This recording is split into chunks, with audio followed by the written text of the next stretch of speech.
The Rebel Alliance had faced extinction before. At Scarif, when the Empire's Death Star loomed. On Hoth, when AT-ATS crushed their shield generators. In a dozen skirmishes across the Outer Rim, where hope seemed like a lie told to the desperate. But they had never faced an enemy that transformed their fallen heroes into weapons against them. Mon Mothma stood in the war room aboard the modified MC-80 Star Cruiser Liberty's last stand, staring at holographic reports that painted the same horrific picture across 15 sectors. Her white robes seemed grayer in the dim light, her face etched with exhaustion that went beyond mere sleeplessness. "Dan Tuin," she said quietly. "Lot Hal, Ryloth, Sullust. Every world where we've made our stand, every battlefield where our people have died for freedom." She gestured at the holograms showing undead legions marching in perfect formation, their emerald eyes glowing in the darkness. "They rise again. They fight against us." General Crix Madine, formerly of Imperial Intelligence before his defection, studied the tactical displays with professional detachment. It's systematic, methodical. The goddess, Hela, she's not just raising the dead randomly. She's targeting our most significant losses, our martyrs. Jan Dodonna's forces at Yavin, Admiral Akbar added, his Mon Calamari features drawn with concern. 300 pilots who died defending the base after the Death Star's destruction.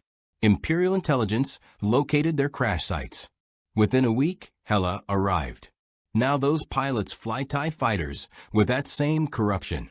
The room fell silent except for the hum of the ship's systems. Every leader present had lost someone to the war. Friends, family, comrades who believed their sacrifice meant something.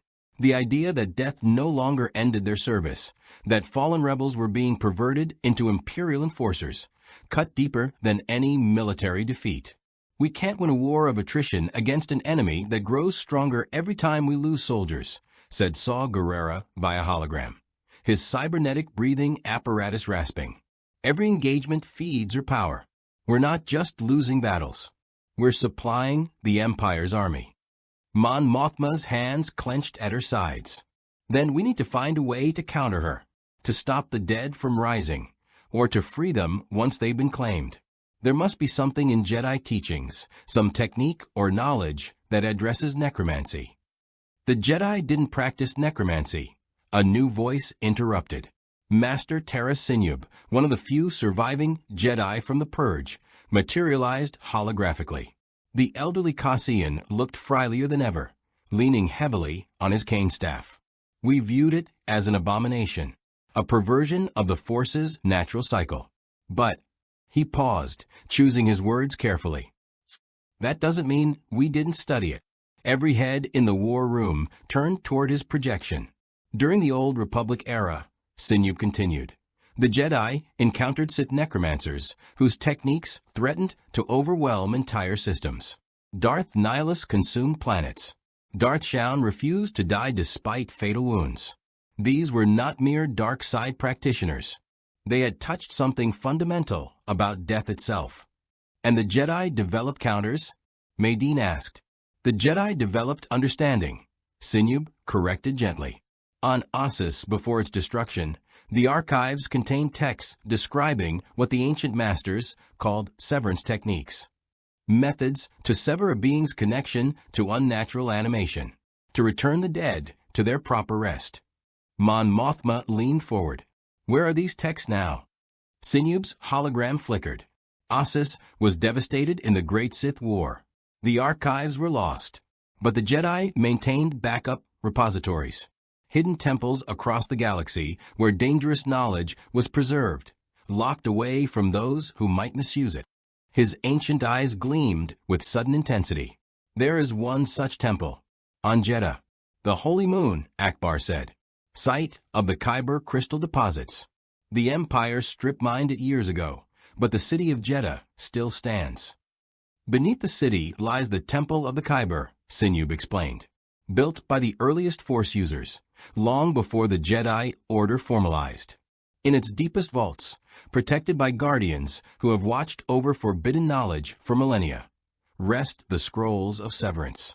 If anything in this galaxy can counter Hela's necromancy, it would be those teachings. Saw Gerrera's hologram lean closer. Then we take a team to Jedha. Infiltrate the temple. Steal the scrolls before the Empire realizes what we're after. It's not that simple, Sinew warned. The temple's guardians, the guardians of the wills, do not distinguish between empire and rebellion. They protect the knowledge from all who would use it for war. You would need to convince them that your cause is just that the scrolls will be used only to restore balance, not as a weapon. Everything is a weapon in war, Madine said grimly. Which is precisely why they will resist you, Sinew replied. But there is no alternative. Without those scrolls, every rebel who falls will rise again as an enemy. The mathematics are brutal. We lose either way, but at least this offers a chance. Mon Mothma straightened, decision crystallizing in her mind. Then we go to Jedha. Small team. Fast insertion. No military assault that would draw Imperial attention. She looked around the room. We need specialists. Someone who understands the Force, someone with infiltration experience, and someone who can negotiate with religious zealots. I'll go, said a voice from the doorway. Luke Skywalker stepped into the war room, his lightsaber hanging at his belt. The young Jedi had been meditating during the meeting, but clearly, he'd heard enough through the Force. If there's Jedi knowledge that can help us, I should be the one to recover it. You're too valuable, Madine protested. If the Empire captures you. If we don't stop Hela, it won't matter who the Empire captures, Luke interrupted. His blue eyes carried a determination that reminded Mon Mothma painfully of his father in the old days, before Anakin's fall. I've felt her presence in the Force. Or, rather, I've felt the absence she creates. She's like a void, a wound in the fabric of reality. If the Jedi studied how to heal such wounds, I need to learn. If you want to see how Luke Skywalker confronts the goddess of death, hit that subscribe button and drop the name of a character you'd want to see face the Empire in the comments below. May the Force be with you. Mon Mothma nodded slowly. You'll need support. People who can handle themselves if this goes wrong. I know just the smuggler, Luke said with a slight smile. Han owes me about a dozen favors. And I'm sending Captain Cassian Andor, Madine added. Rebel Intelligence's best field operative. If anyone can navigate imperial occupation and religious politics, it's him. Plans began forming rapidly. The Liberty's last stand would position itself in the Outer Rim, ready to extract the team once they'd secured the scrolls. Communications would be kept to absolute minimum. Hela's undead forces had proven capable of tracking rebel transmissions with disturbing accuracy, likely using information extracted from raised intelligence officers who died with encryption codes still in their memories. As the meeting dispersed, Akbar pulled Mon Mothma aside.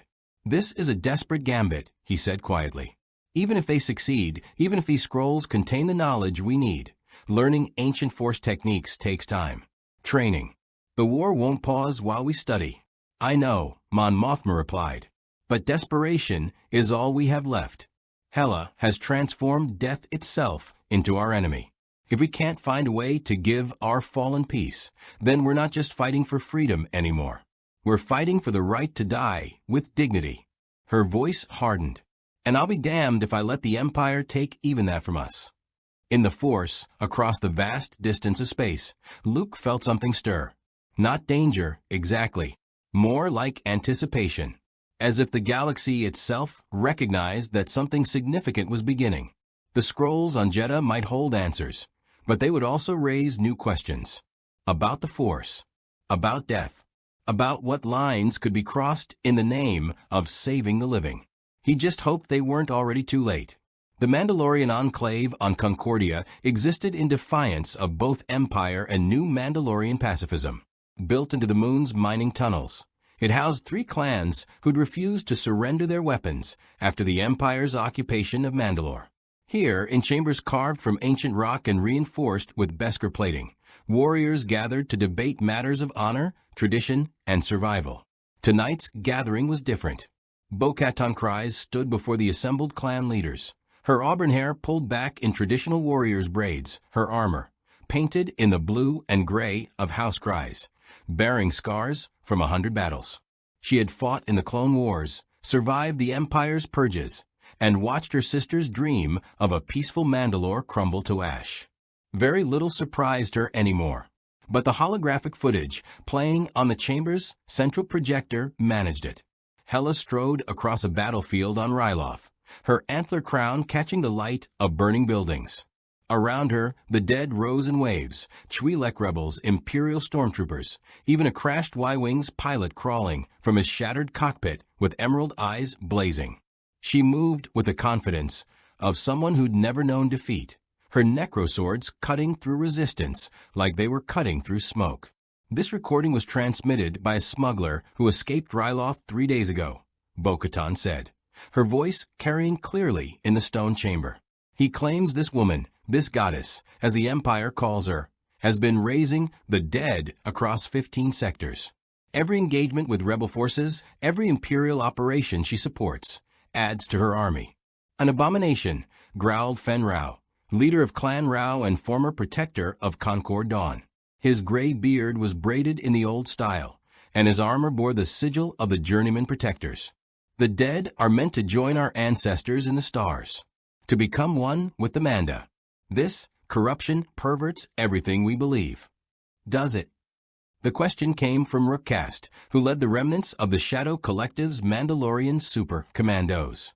Her black armor was adorned with red accents, marking her allegiance to more pragmatic, some would say ruthless, traditions. She's a warrior. Powerful. She fights, she conquers, she wins. Those are Mandalorian values. Mandalorian values include honor, Fen Rao snapped. There's no honor in desecrating corpses, in denying warriors their final rest. Our dead earn their place with the ancestors through brave deaths. She steals that from them. Rook Kast crossed her arms. And if a warrior chooses to serve her, if they swear allegiance while still living, knowing they'll continue fighting after death, is that not the ultimate dedication to the warrior's path? The chamber erupted in arguments. Younger Mandalorians, those who'd grown up during the Clone Wars and Empire's occupation, seemed intrigued by Hela's power. Older warriors, who remembered the ancient ways and Mandalore's proud history, viewed her as a threat to everything the Resol Nair, the 6 actions that defined Mandalorian identity, represented. Bo-Katan let them argue for several minutes before raising her hand for silence. The gesture was respectful, not commanding. Mandalorians followed strength, yes, but they also valued wisdom earned through experience. The question before us, she said carefully, is not whether Hela is powerful. Clearly, she is. The question is whether her power aligns with our code. Whether allying with her or opposing her serves Mandalore's interests. The Empire uses her, said Ursa Wren, leader of Clan Wren, her voice measured and thoughtful. Palpatine has made her his weapon. If we align with her, we align with the regime that murdered our people, that turned Mandalore into a puppet state. Have we forgotten Duchess Satine's execution? The Night of 1,000 Tears. The rebellion isn't our ally either, Rook Kast countered. They want democracy, pacifism, weakness disguised as enlightenment. At least Hela understands strength. And if the Empire has made her a weapon, perhaps we could make her an ally. Turn her power toward Mandalore's liberation rather than its continued subjugation. Bo-Katan studied Rook Kast carefully. The younger warrior had a point, even if it was wrapped in dangerous pragmatism. Mandalore needed allies. The Empire's grip was tightening. The rebellion was too disorganized to offer real support. If Hela could be convinced to aid Mandalore's independence. But there was another consideration. I fought alongside Ahsoka Tano during the siege of Mandalore, Bo-Katan said quietly. I've seen what the dark side does, how it corrupts, how it turns noble intentions into atrocities. She gestured at the hologram, now frozen on Hela's face, beautiful, cold, utterly devoid of mercy. This woman serves an emperor who has perfected those atrocities. She raises the dead not for Mandalore's glory, but for his empire.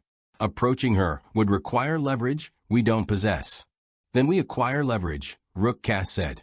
The Beskar mines on Mandalore still produce or under Imperial supervision. Small amounts, but enough. Beskar is one of the few materials in the galaxy that can resist lightsabers. Perhaps it can resist her necroswords as well. We test it. If Beskar proves effective against her power, we have something she needs. A reason to negotiate. Rouse shook his head. You're suggesting we trade Mandalorian iron, the very substance that defines our armor, our identity, to a being who perverts death itself? That's not leverage. That's collaboration with evil. Evil is a Jedi concept. Rook Kashoppak. We're Mandalorians. We deal in results. If Beskar can counter her power, it makes us valuable. And value creates options. The argument continued, but Bo-Katan had heard enough. She could see the Enclave splitting along generational lines. The older warriors, who remembered Mandalore's glory days, rejected Hela on principle. The younger ones, who'd known only occupation and survival, saw her as a potential tool. Both perspectives had merit. Both were dangerous. We'll not make a decision tonight, Bo-Katan announced, her voice carrying the authority of someone who'd led warriors through impossible situations. But we will gather intelligence. Ursa, send your scouts to observe Hela's operations. I want to know her patterns, her limitations, her weaknesses. Rook, test your Beskar theory. Find a captured necrosword if possible, or engineer a confrontation that lets us study how her power interacts with Mandalorian iron. She paused, letting her gaze sweep across the assembled warriors. And reach out to the armorer on Navarro. If anyone understands the spiritual implications of what Hela represents, it's the keepers of the old ways. We need their wisdom. The clan leaders nodded, accepting the compromise. Mandalorians valued action over endless debate. Research, testing, information gathering. These were concrete steps they could all support, regardless of their ultimate positions on Hela herself. As the gathering dispersed, Ursa Wren approached Bo-Katan privately. You're walking a dangerous line, she said quietly. If word reaches the Empire that we're studying Hela, they'll assume we're planning to oppose her. If the rebellion hears we're testing countermeasures, they'll want our help. Either way, we draw attention Mandalore can't afford. Mandalore already has attention, Bo-Katan replied. The Empire occupies our homeworld. The rebellion wants us to fight their war. And now there's a goddess who can raise our honored dead as slaves. She touched the Beskar plate over her heart, feeling its familiar weight. Our ancestors faced the Tong, the Basilisk war droids, even the Jedi at the height of their power. We survived because we adapted, because we learned our enemies before engaging them. And if learning isn't enough, Ursa asked, if Hela proves as unstoppable as the reports suggest, Bo-Katan's expression hardened. Then we do what Mandalorians have always done when facing impossible odds. We fight anyway, but we fight smart. And we make sure that if we fall as warriors, not as her puppets. In the depths of Concordia's tunnels, where the Beskar forges still burned in secret, Mandalorian smiths began an experiment that would determine more than just metallurgical properties. They would test whether the ancient iron that had protected warriors for millennia could stand against death itself. And across the galaxy, Hela felt something she hadn't experienced in this dimension yet, genuine interest from warriors who might actually present a challenge. Emperor Palpatine had not survived for over a century through recklessness. He had orchestrated the fall of the Jedi Order, manipulated a galaxy-wide war, and seized absolute power because he understood one fundamental truth. Knowledge was the ultimate weapon. Which was why, despite his public alliance with Hela, he spent his private hours researching her. The deepest chamber of the Imperial Palace existed far below the throne room, accessible only through hidden passages protected by Sith alchemy and the Emperor's personal authorization. Here, surrounded by holocrons that predated the Republic itself, Palpatine conducted his most dangerous studies. Tonight, he stood before a massive table carved from Sith obsidian, its surface covered with ancient texts written in languages dead for millennia. Holographic projections flickered around him. Star charts from the unknown regions, fragmentary records from the Jedi Order, even corrupted data cores salvaged from the Rakatan Infinite Empire. He was searching for a pattern, a precedent, anything that might explain Hela. Your obsession grows tiresome, Master. Vader's voice rumbled from the chamber's entrance. The Dark Lord descended the steps slowly, his breathing apparatus echoing in the confined space. Hela serves the Empire. Her loyalty has been tested and proven. Why do you still doubt her? Because she is not of this galaxy, Palpatine replied without looking up from a particularly ancient holocron. Her power does not draw from the Force. It operates independently, following laws we do not understand. That makes her unpredictable. And unpredictability is dangerous. Vader moved closer, studying the scattered texts. What have you found? References, Palpatine said, his yellowed fingers tracing symbols etched into a tablet that had been recovered from Moraband. Scattered across multiple sources, multiple eras. Mentions of beings who existed outside the Force's traditional framework. Entities that embodied fundamental aspects of reality itself. He activated a specific holocron, a crimson pyramid marked with glyphs that seemed to writhe when observed directly. The device projected an image, 3 figures standing on a triangular platform, surrounded by cosmic energy. The Mortis gods, Vader said, recognition in his mechanical voice. I encountered them during the Clone Wars. Father, daughter, and son. They claimed to embody the Force's balance. Embodied past tense, Palpatine corrected. According to fragmentary Jedi records I recovered from the temple ruins, all 3 are dead.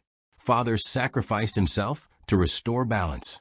Daughter gave her life to save Ahsoka Tano. Son was killed by the father to prevent his corruption from spreading. A tragic family drama played out on a mystical plane that existed outside normal space-time. What does this have to do with Hela? Palpatine's smile was thin and sharp. Everything, my old friend. Everything. He manipulated the holocron's controls, and the image shifted. The 3 Mortis gods dissolved, replaced by new text, ancient prophecies written in high galactic script. The father represented balance. The daughter embodied the light side. The son embodied the dark side. But listen to this passage, translated from GED texts that predate even the Old Republic. Before the 3 who balance, there existed the 4 pillars of reality. Life, death, light, darkness. When the universe began, these forces took form, and their conflict shaped all that would follow. Vader leaned closer to the hologram. 4 pillars. But the Mortis gods numbered only 3. Precisely, Palpatine hissed, his excitement barely contained. The father, daughter, and son represented 3 of the pillars. Life was subsumed into the father's role as balance keeper. Light and darkness manifested through daughter and son. But death, he paused for dramatic effect. Death was always absent from Mortis. Never mentioned, never embodied, as if it had been deliberately excluded. Or destroyed, Vader suggested. Or imprisoned, Palpatine countered. Think about what Hela told us. About Odin locking her away for millennia, because she became too powerful. About emerging from imprisonment only to be torn from her dimension and deposited in ours. What if her arrival wasn't random? What if the boundaries between realities thinned precisely because the Mortis gods died? The implications hung in the air like a blade poised to fall. Vader's respirator cycled faster as he processed the theory. You believe Hela is the 4th Mortis god, he said slowly. The embodiment of death itself, somehow separated from this galaxy eons ago and now returned.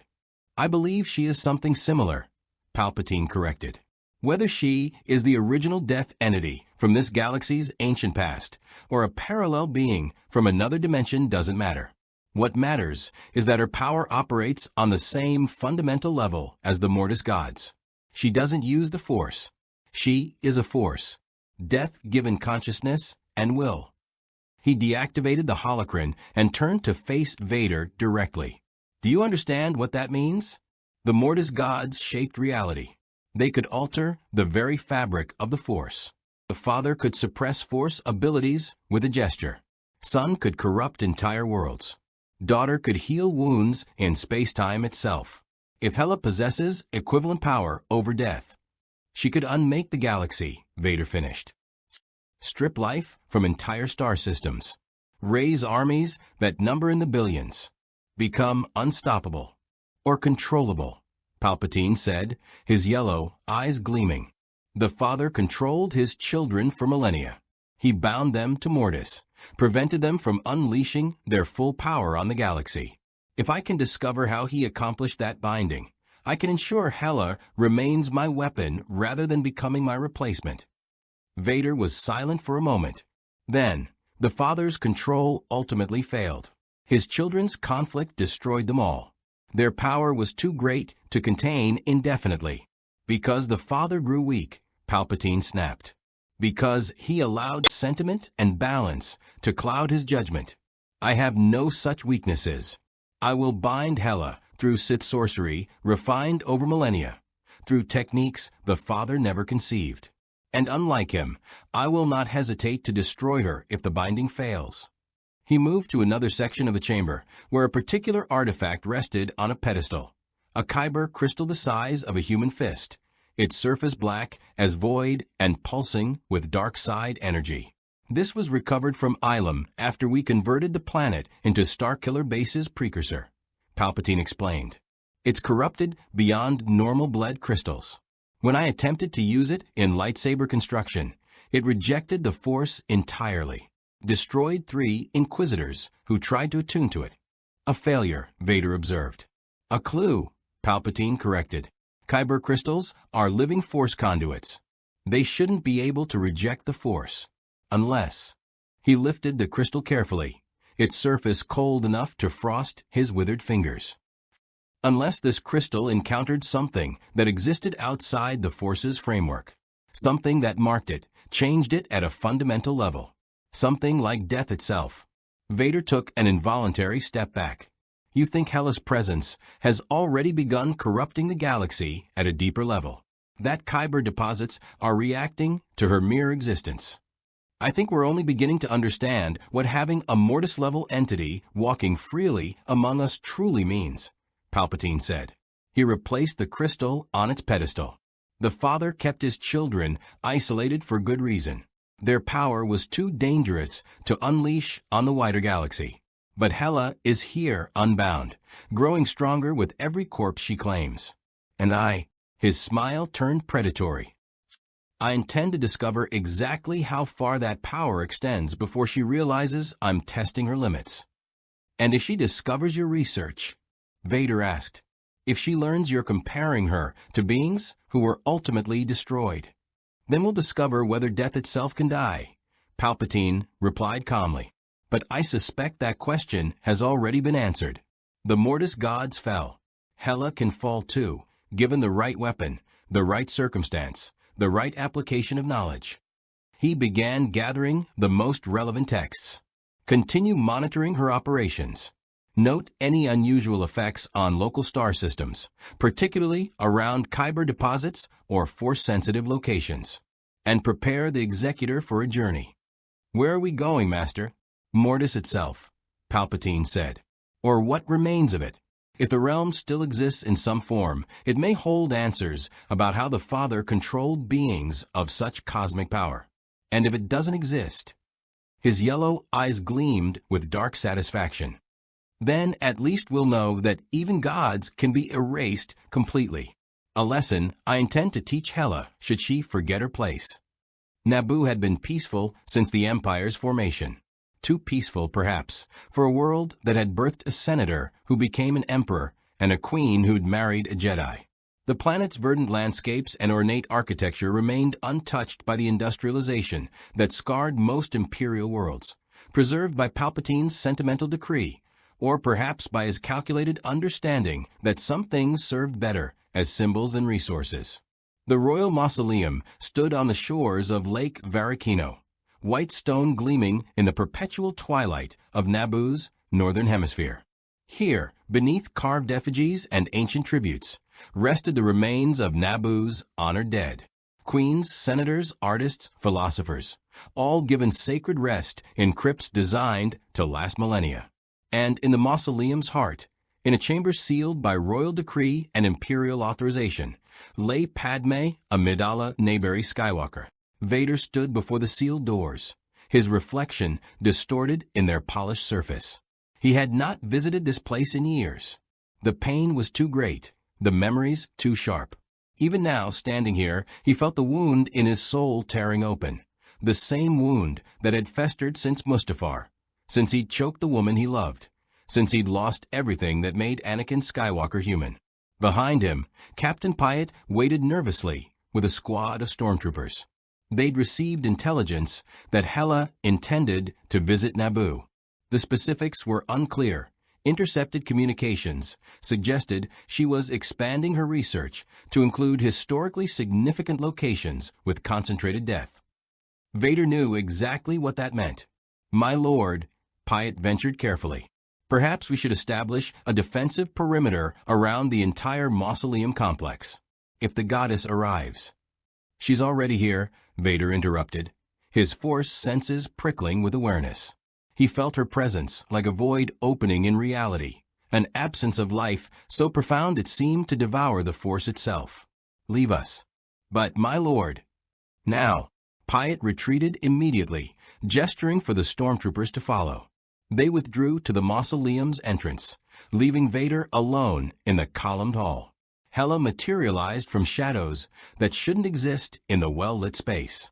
She wore her black and green armor, her antler crown catching the light of memorial candles. Her emerald eyes swept across the chamber with professional interest, cataloging architecture and assessing the depth that permeated this place. "Lord Vader," she said, her voice carrying genuine surprise. "I didn't expect a welcoming committee. The Emperor said Naboo was historically significant, but didn't mention you had personal interest here." "This location is off-limits," Vader said, his hand moving to his lightsaber. "By Imperial decree. By my command. You will leave immediately." Hela tilted her head, studying him with the curiosity of a scientist encountering an unexpected variable. "Interesting. You're never protective of specific locations. You've watched planets burn without flinching. Yet this mausoleum." Understanding dawned in her expression. "Someone you cared about is buried here." "Leave," Vader repeated, his voice dropping to a deadly register. "Or I will make you leave." "We both know how that would end," Hela said, though not mockingly. She took a step forward, her gaze moving past Vader to the sealed chamber doors behind him. "The death here is old, peaceful, unusual for this galaxy, where most dying occurs violently. Whoever rests in that chamber was loved, mourned properly, given the dignity that war so often denies." She looked back at Vader. "Was it your wife?" The question struck like a physical blow. Vader's respirator caught, cycling irregularly, his mechanical hands clenched into fists. He'd killed admirals for less presumptuous inquiries, had destroyed entire rebel cells for daring to mention Padme's name in his presence. But Hela wasn't mocking him. She asked with the detachment of someone genuinely trying to understand. "How did you know?" he managed finally. "Because you're standing here like a guardian at a tomb instead of treating this as a military operation," Hela replied. "Because your presence in the Force, what little I can sense of it, is radiating grief strong enough to taste. And because I've seen this exact posture before across 10,000 years and 100 different civilizations. You're a warrior standing between death and someone you failed to protect in life." She moved closer, and Vader's lightsaber ignited reflexively. The crimson blade hummed between them. Hela stopped, raising one hand peacefully. "I'm not here to desecrate your wife's grave, Vader. I came to study Naboo's mausoleum practices because the Emperor suggested they might offer insight into how this galaxy preserves the dead. I didn't know you had personal stakes here." "Everything I had is buried in that chamber," Vader said, his voice raw. "Everything I was. Everything I destroyed through my own weakness and rage. You will not touch her. You will not raise her. You will not corrupt the one memory I have left that isn't stained with darkness." Hela studied him in silence. Then she did something unexpected. She dismissed the necroswords that had begun forming around her hands, letting them dissolve into emerald mist. "I understand loss," she said quietly. "My father imprisoned me for millennia, locked me away in hell while my brothers ruled Asgard, celebrated as heroes while I was forgotten. When I finally escaped, everyone I'd known was dead or scattered across the cosmos." The rage of that loss. She met Vader's gaze directly. "It's what made me what I am now, what drove me to conquer, to claim, to refuse ever being powerless again." "Then you understand why I cannot allow you near her," Vader said. "I do," Hela acknowledged. "But I also understand that protecting the dead for me isn't protecting them, Vader. It's protecting yourself from the possibility that she might rise with those emerald eyes, might look at you without recognition or love, that she might become another weapon in my arsenal instead of the memory you've preserved." "Silence," Vader commanded, but his voice cracked. Hela continued relentlessly. "Your wife died in childbirth, didn't she? I've read the fragmentary Imperial records. Senator Amidala, complications during delivery. Official cause listed as medical complications. But you know the truth. You felt her die through your force bond. You know exactly what killed her." Vader's lightsaber trembled. "If you finish that sentence, I will kill you or die trying." "I killed her," Hela said softly, completing the thought Vader had never spoken aloud. "Your rage, your fall to the dark side, your hands around her throat on Mustafar. You carry that guilt like armor, heavier than anything you wear. And now you're terrified that I'll take even that from you, that I'll raise her corpse and prove that your guilt is all you have left." The lightsaber deactivated. Vader stood motionless, his breathing apparatus the only sound in the hall. When he finally spoke, his voice was hollow. "What do you want?" "Cooperation," Hela said. "The Emperor is researching me, Vader, searching for ways to control or destroy me. You know it. I know it. We're both smart enough to recognize that our partnership with Palpatine is temporary." She gestured around the mausoleum. "But you and I, we understand loss.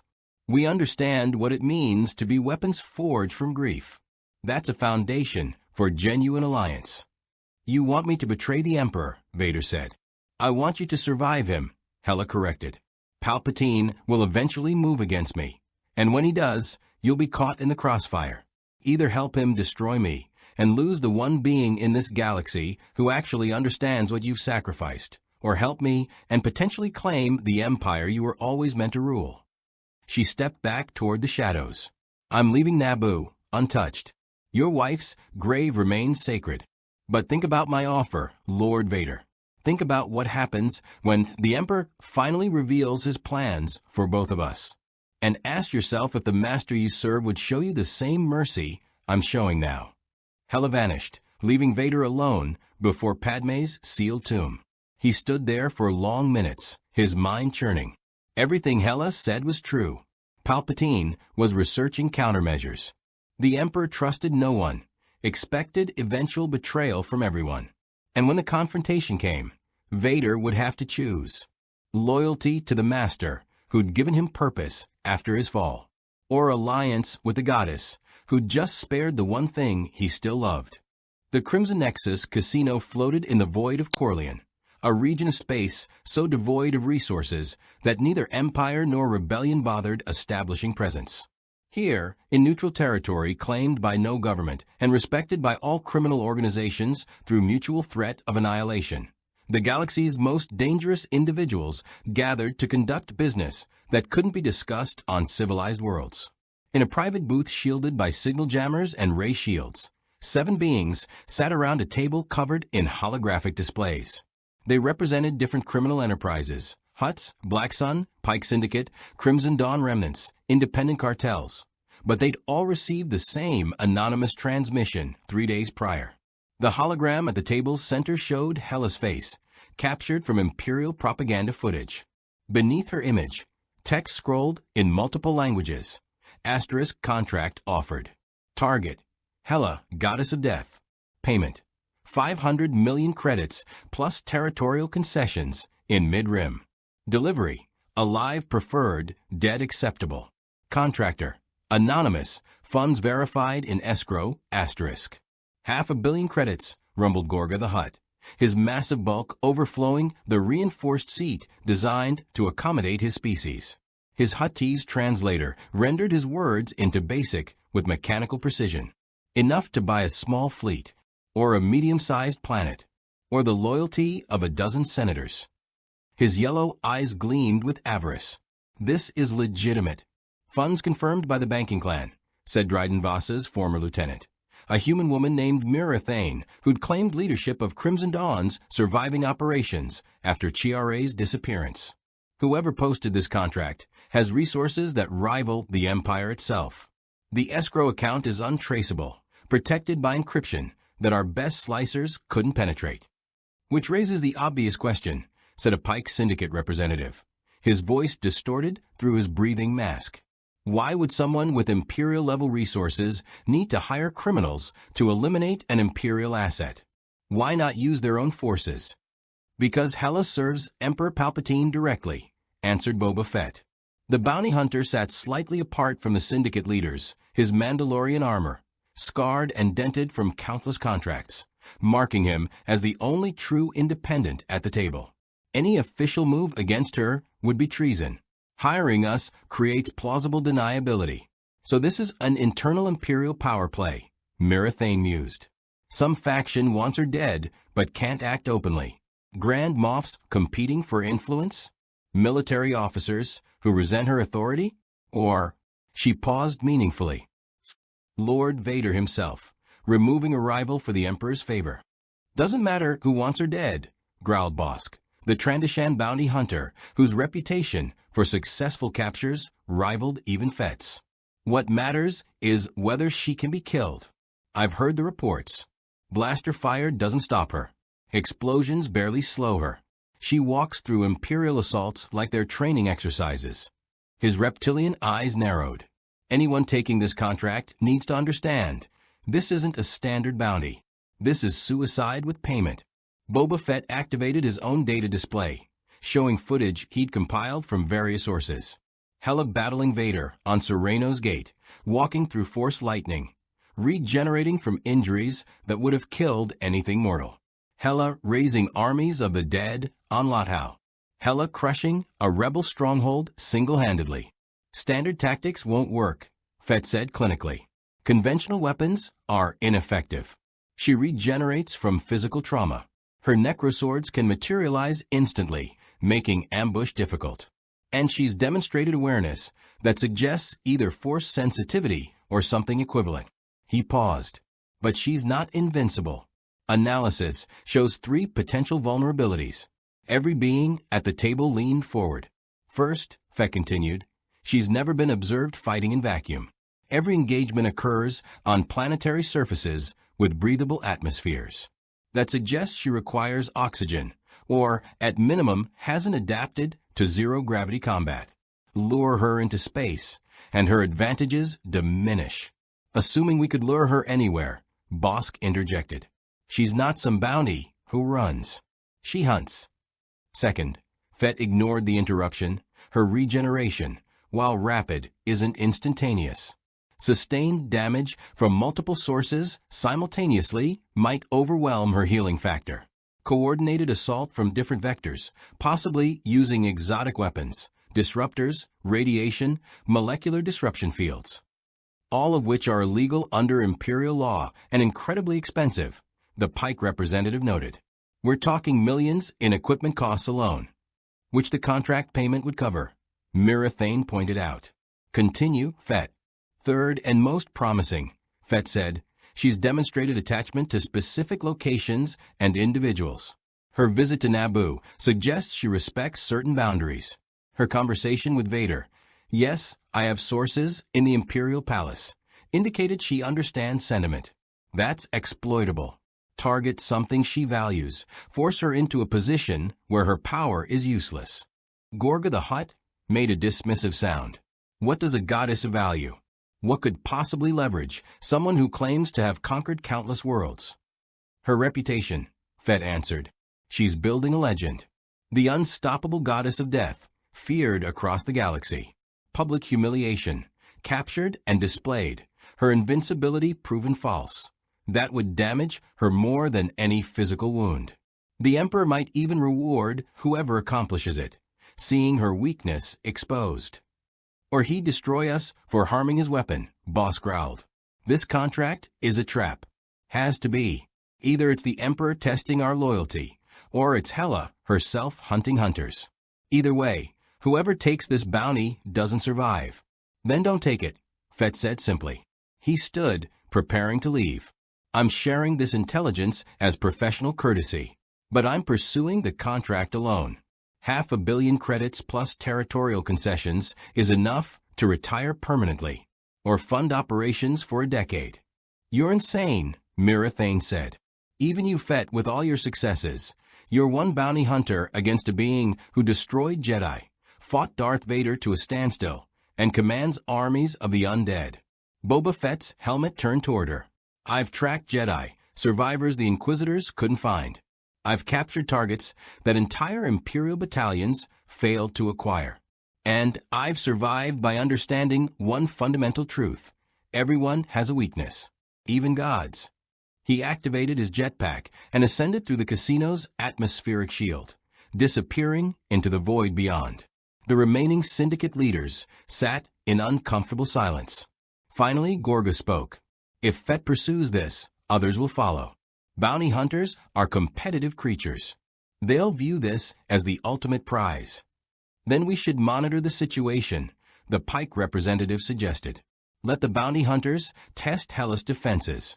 If they succeed, excellent. We collect intelligence about her vulnerabilities.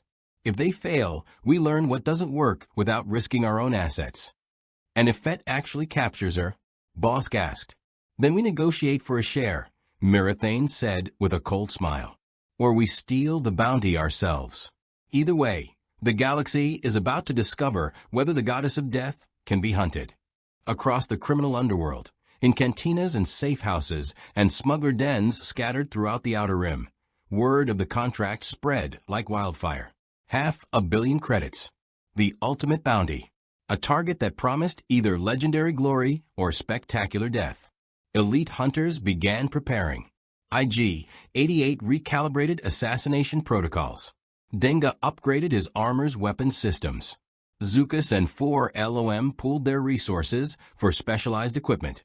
Even Cad Bane, retired and bitter, considered emerging for one final contract. They were the galaxy's apex predators, accustomed to impossible contracts and overwhelming odds. They'd hunted Jedi, Sith crime lords, and political figures. They'd survived the Clone Wars, the Purge, and the Empire's rise. But none of them had hunted a god before. And in the depths of the Imperial Palace, Palpatine monitored the bounty hunter communications with dark satisfaction. He hadn't posted the contract himself. That honor belonged to a carefully manipulated intermediary who believed they were acting on their own initiative. But he'd ensured the right beings received the information. Hela was powerful, yes. But even gods could be tested. And the Emperor wanted very much to see how she responded when the galaxy's deadliest hunters came for her simultaneously. Jedha hung in space like a scarred moon, remembering better days. The Empire's Kyber crystal mining operations had left visible wounds. Entire sections of the Holy City collapsed into excavation craters, ancient temples reduced to rubble, centuries of spiritual tradition buried beneath imperial ambition. But the heart of Jedha still beat. In the deepest chambers beneath the city, where even the Empire's greed hadn't penetrated, the Guardians of the Wills maintained their eternal vigil. Luke Skywalker stood in the ruins of what had once been a magnificent plaza, his hood pulled low against Jedha's perpetual dust storms. Beside him, Han Solo scanned the area with practiced paranoia, his blaster loose in its holster. Cassian Andor crouched nearby, studying the entrance to the Temple of the Kyber through macro binoculars. Stormtrooper patrol just passed, Cassian reported quietly. 2 squads, standard pattern. They'll circle back in 20 minutes. That's our window. Assuming the Guardians let us in, Han muttered. From what you've told me, these Wills aren't exactly friendly to outsiders. Don't care if you're Rebel or Empire, they protect their temple from everyone. Then we convince them we're different, Luke said, his hand resting on his lightsaber. through the Force, he could feel something ancient beneath Jedha's surface. Not the Force exactly, but something adjacent to it. The Kyber crystals sang with a frequency that made his teeth ache, their collective presence overwhelming. The scrolls we need are meant to restore balance, to stop Hela from corrupting death itself. If the Guardians truly serve the Force, they'll understand. Kids got optimism, Han said to Cassian. It's adorable. They moved quickly across the plaza, avoiding Imperial patrols through routes Cassian had memorized from Rebel intelligence reports. The temple entrance was unassuming, a simple doorway carved into ancient stone, marked only by symbols in a language predating Basic by millennia. 2 figures stood guard, dressed in simple robes, staffs held with casual readiness that suggested absolute confidence. Guardians of the Wills. Chirrut Imwe's spiritual descendants, keepers of knowledge the Jedi had once respected and the Empire had failed to destroy. We seek the scrolls of severance, Luke said, stepping forward with hands raised peacefully. Knowledge to counter necromancy that threatens the Force's natural balance. The nearest guardian, an elderly human woman with eyes clouded by cataracts, tilted her head. The Jedi are extinct. The Empire rules. The rebellion flails in darkness. Yet you speak of balance as if it still matters. It always matters, Luke replied. A goddess walks the galaxy, raising the dead as slaves. She's not of the Force, not bound by its laws. Every day she exists, the boundary between life and death erodes. If that continues, the Force becomes meaningless, the Guardian finished. Death loses its purpose. The cycle breaks. She was silent for a moment, then stepped aside. Enter. But know that the scrolls you seek were sealed for a reason. Knowledge of severance can free the dead or enslave the living. Use it wisely, or do not use it at all. The temple descended deep into Jedha's crust, each level older than the last, architecture shifting from recognizable masonry to structures that seemed grown rather than built. Kyber crystals lined the walls, their soft glow providing illumination that pulsed with living rhythm. Luke felt them resonating with his presence, recognizing him as a Force user, almost welcoming. This place gives me the creeps, Han admitted, his hand never leaving his blaster. It's like the whole mountain is watching us. It is, the Guardian said, leading them deeper. The Kyber remembers. Every Jedi who came seeking crystals for their lightsabers. Every Darksider who tried to corrupt them. Every balance and imbalance across 10,000 years. You walk through living memory. They reached the lowest chamber, a vast cavern whose ceiling disappeared into darkness far overhead. At its center stood a pedestal, and upon that pedestal rested a single scroll case, carved from Kyber crystal itself. The light emanating from it was neither blue nor green, but something pure and colorless, like starlight undiluted by atmosphere. The scrolls of severance, the Guardian announced. Techniques developed by the earliest Force users to sever unnatural connections, to free those bound against their will, to restore death's proper dominion. She looked at Luke directly, her clouded eyes somehow penetrating. But beware, these techniques require absolute clarity of purpose. Doubt corrupts them, anger transforms them. Use them with conflicted heart, and you become what you fight. Luke approached the pedestal carefully, reaching for the scroll case. The temple shook. Dust rained from above. Through the Force, Luke felt it, death descending on Jedha like a plague wind. Thousands of presences that shouldn't exist, moving with purpose toward the holy city. She's here, he breathed.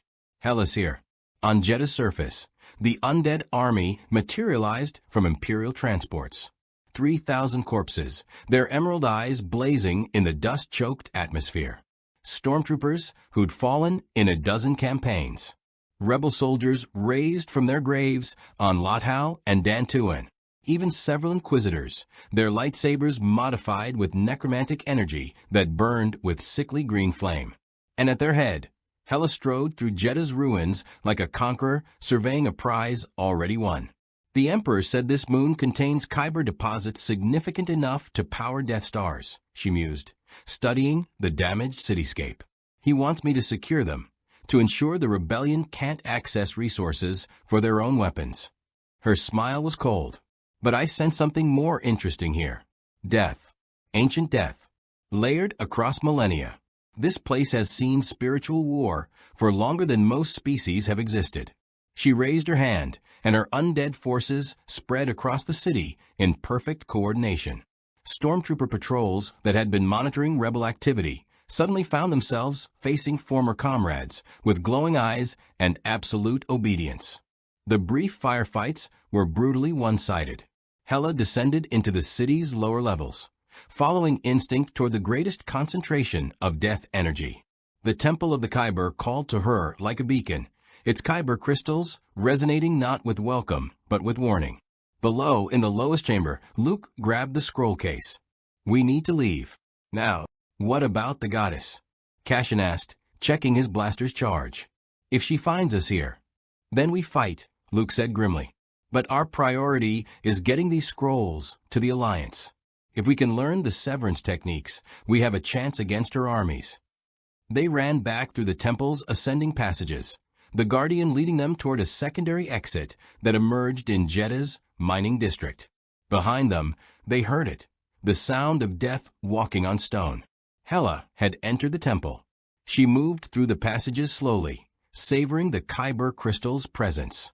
They pulsed faster as she approached, their light shifting from calm blue to agitated red. Fascinating. She'd never seen crystals react to her presence before. In the lowest chamber, she found the empty pedestal. "Someone's been here," she said aloud, her voice echoing. "Recently. They took something." Her eyes narrowed. "Rebels. Of course."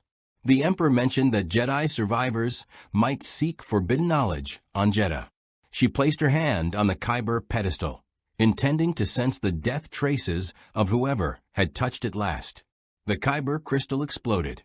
Not physically, energetically. The force contained within millennia of accumulated Kyber deposits across Jedha's entire crust rejected her presence simultaneously. Death and living force were incompatible, and when pressed too close, too intensely, reality itself screamed in protest. Hela staggered backward, genuinely shocked. Pain lanced through her divine essence, not physical pain, but something deeper. Spiritual rejection. The Kyber was trying to expel her from Jedha entirely, treating her presence as a wound that needed purging. Above, throughout the city, every Kyber shard still embedded in temple walls and excavation sites began glowing crimson. Her undead soldiers, animated by death magic that existed in direct opposition to the living force, suddenly found their bodies convulsing. The Kyber's rejection spread through them like infection. Hela snarled, fighting the sensation. She was immortal, divine. She commanded death itself. Some crystallized force energy couldn't. Another pulse, stronger.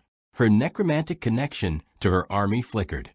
For the first time since arriving in this galaxy, Hela felt her power being contested by something that wasn't the Emperor's sorcery or Vader's rage. The Force itself was rejecting her. Hela retreated from Jedha with her undead forces in disarray. The Kyber rejection had been unexpected, violent, and deeply concerning. For the first time since arriving in this galaxy, she'd encountered something that could genuinely counter her power, not through superior strength, but through fundamental incompatibility.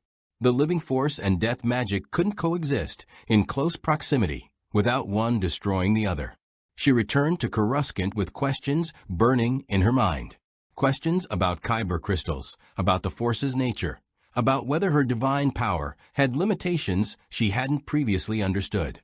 Palpatine was waiting for her in the throne room, his yellow eyes gleaming with satisfaction that immediately set her instincts on edge. "Jedha was instructive, was it not?" the Emperor said, his voice carrying amusement. "The Kyber crystals rejected you. Violently, I'm told. Several of your undead soldiers were disrupted beyond your ability to restore them." Hela stopped before the throne, studying him carefully. "You knew. You sent me there knowing what would happen." "I hypothesized," Palpatine corrected, "based on research into the Force's fundamental nature and your relationship to it. Kyber crystals are living force conduits, pure expressions of life energy. You embody death. Oil and water, fundamentally opposed. He leaned forward. But more importantly, I now know the precise conditions under which your power can be neutralized. You tested me, Hela said, her voice dropping dangerously. Sent me into a trap disguised as a mission. I assessed a strategic concern. Palpatine replied smoothly. You are powerful, Hela. Perhaps the most powerful being I've ever encountered. But power without understanding is dangerous. I needed to know your limitations before proceeding with my ultimate plan. His smile widened. And now I do. Hela's hands clenched at her sides. Necroswords began materializing, but she held them in check. What plan? The Eternal Empire, Palpatine declared, rising from his throne. Dark side energy crackled around him. Decades of accumulated power made visible. An empire that transcends mortality itself, where death serves not as an ending, but as a transition into continued service. Where every citizen knows that loyalty is rewarded with eternal existence, and rebellion is punished with eternal enslavement. He gestured, and holographic projections filled the throne room. Star systems, entire sectors, billions of beings represented by glowing points of light. I have ruled for decades through fear, Palpatine continued, through military might and the dark side's power. But fear fades. Military forces require resources. Even the dark side demands constant vigilance. Your power, however, he looked at Hela with something approaching genuine admiration. Your power is self-sustaining. Every death strengthens you. Every raised corpse serves indefinitely without pay, without rest, without question. You are the perfect weapon for eternal rule. And you want to claim that weapon for yourself, Hela said. I want to merge our strengths, Palpatine corrected. My knowledge of this galaxy, my political networks, my mastery of the Force, combined with your divine necromancy. Together, we create an empire that cannot fall because it cannot die. Every Imperial citizen would know that death means transition to undead service. The fear alone would eliminate rebellion more effectively than any Death Star. He activated another hologram. Detailed schematics of Kyber crystal deposits across the galaxy, each marked with complex Sith glyphs. But we must address your vulnerability first, Palpatine said. The Kyber rejection is problematic. The Jedi's remaining temples, the few locations where Kyber concentrations reach critical mass. These would be sanctuaries against your power. Unacceptable in a truly eternal empire. So you propose what? Hela asked, though she was beginning to understand. Destroying all Kyber deposits? Corrupting them so they no longer reject death. Bleeding them, Palpatine said, using the Sith term for corrupting Kyber crystals to serve the dark side. But not through traditional methods. Those take time and leave the crystals unstable. No, I propose we use your presence as a catalyst. Expose Kyber deposits to concentrated death energy until they transform. Not into dark side crystals, but into something new. Death crystals. Kyber that resonates with your power instead of rejecting it. Hela's eyes narrowed. That would take years. Decades, possibly. Kyber deposits across the entire galaxy. Which is why we start with the largest concentrations, Palpatine interrupted. Ilum, already converted into a weapons facility. The Kyber mines on Christophsis. The crystal caves of Lothal. Transform these first, creating beachheads of death-attuned Kyber. From there, the corruption spreads naturally. Kyber crystals are force-connected. Contaminate enough of them, and the network propagates the change across the galaxy. He moved closer to Hela, his withered hands clasped behind his back. Within a generation, every major Kyber deposit would be transformed. The Force's natural rejection of your power would be eliminated. And with it, the last sanctuary that could shelter anyone from our eternal empire. Hela absorbed this, her mind racing. The plan was ambitious, ruthless, and demonstrated a long-term thinking that impressed her despite her growing suspicion. Palpatine wasn't proposing temporary conquest. He was proposing fundamental transformation of the galaxy's spiritual landscape. And my role in this eternal empire? She asked carefully. As my partner, Palpatine said. My equal in all but final authority. You would command the undead legions, administer entire sectors, shape death policy across the galaxy. When beings die naturally or in service to the Empire, you decide whether they rise again. That power alone makes you more influential than any Grand Moff or Admiral. Until you decide I've outlived my usefulness, Hela said bluntly. This entire plan requires me to be controllable, Palpatine. That's what the Jedha test was really about, finding my weakness so you could exploit it later. You're not offering partnership.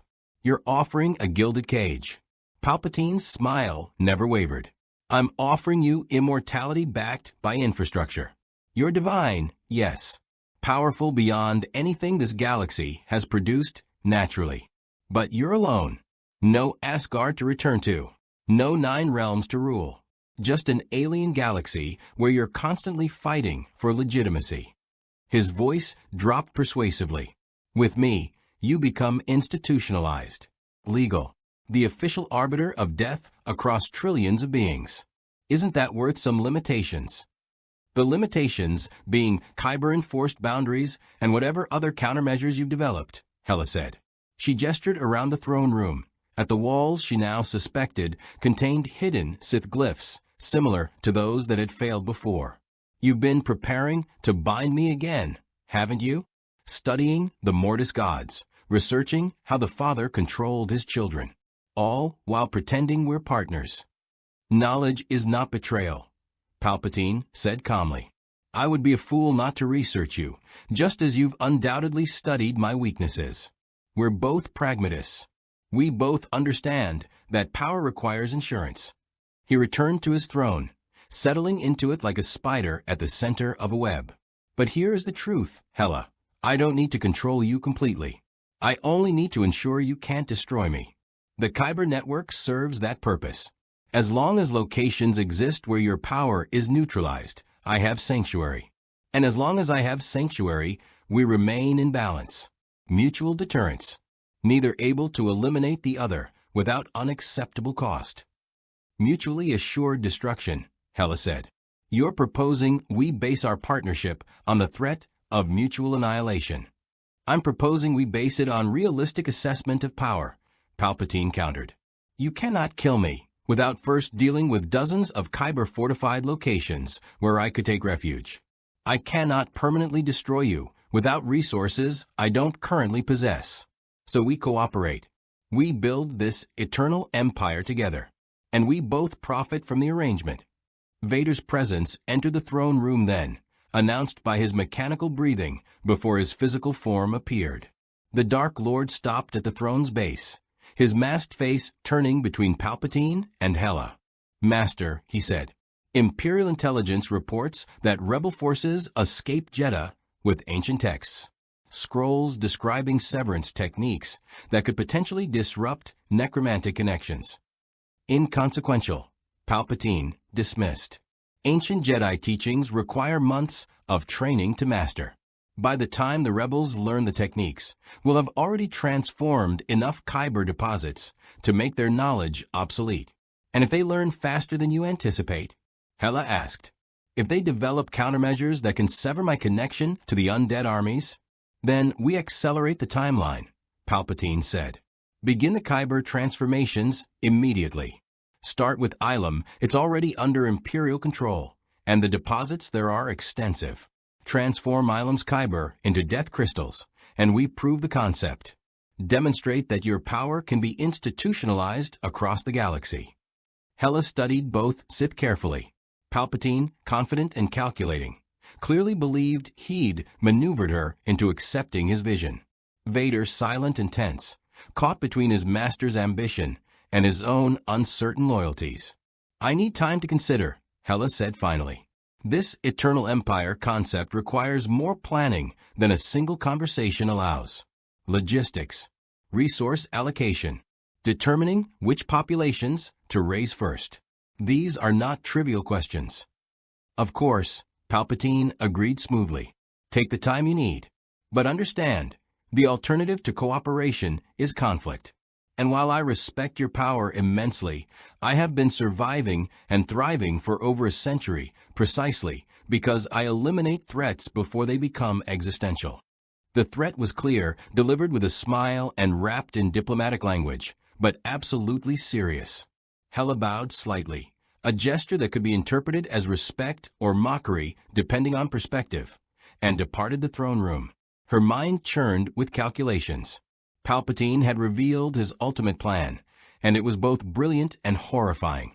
An eternal empire powered by death itself, with kyber corruption ensuring her power became systemic rather than personal. But he'd also revealed his fear.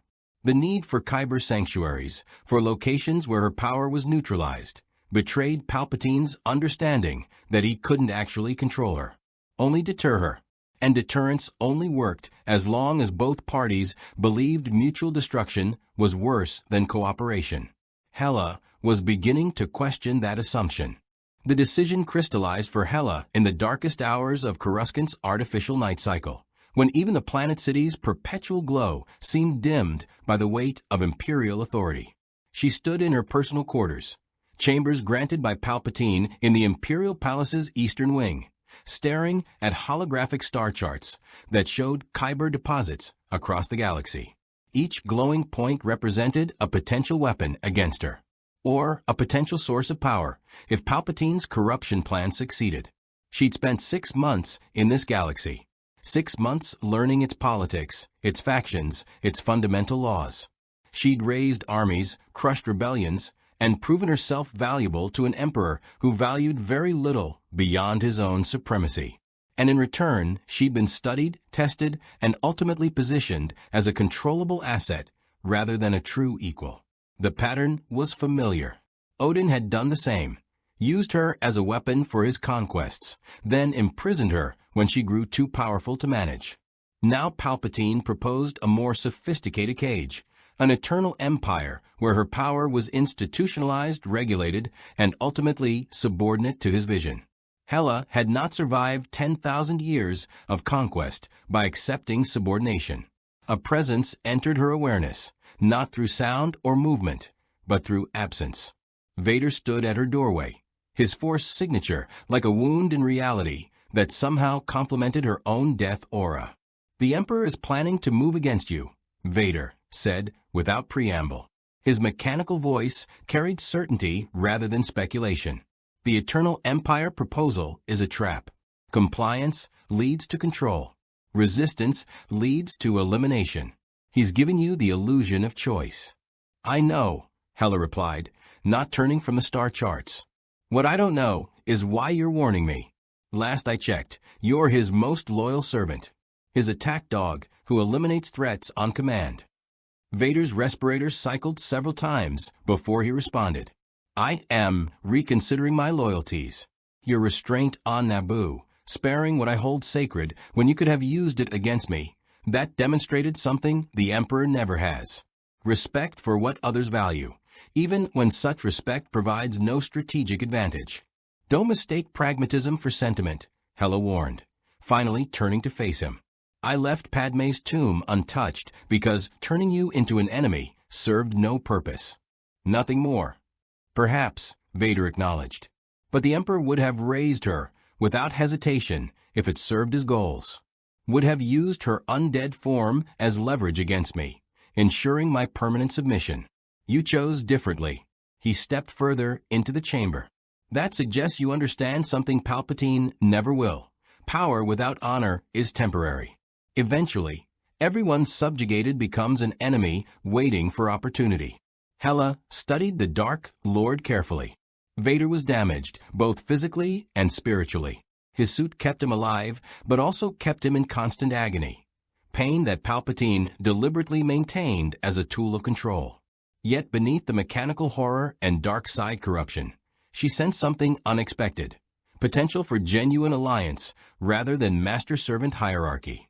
"What are you proposing?" she asked. "Coordination," Vader said. "The Emperor believes he controls us both.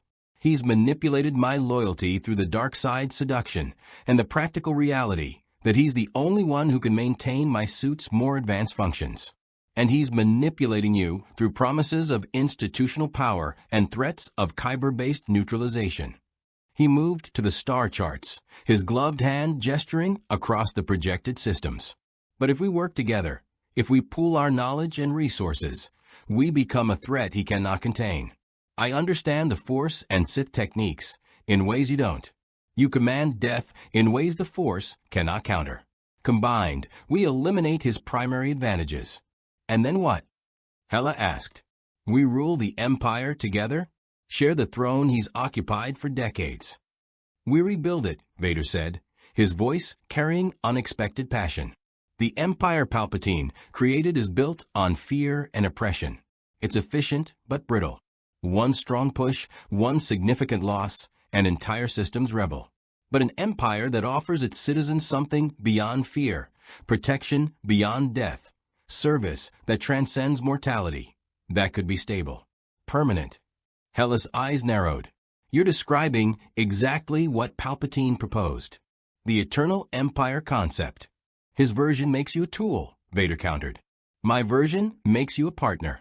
The Emperor wants to corrupt kyber deposits to neutralize your vulnerability while keeping you dependent on his infrastructure. I'm suggesting we claim the kyber deposits first, before he can transform them. Use them as bargaining chips rather than letting him weaponize them against you. Betrayal, Hela said flatly. You're proposing we betray the Emperor before he betrays us. I'm proposing we survive him, Vader corrected. Palpatine has been planning my eventual replacement since the day he turned me.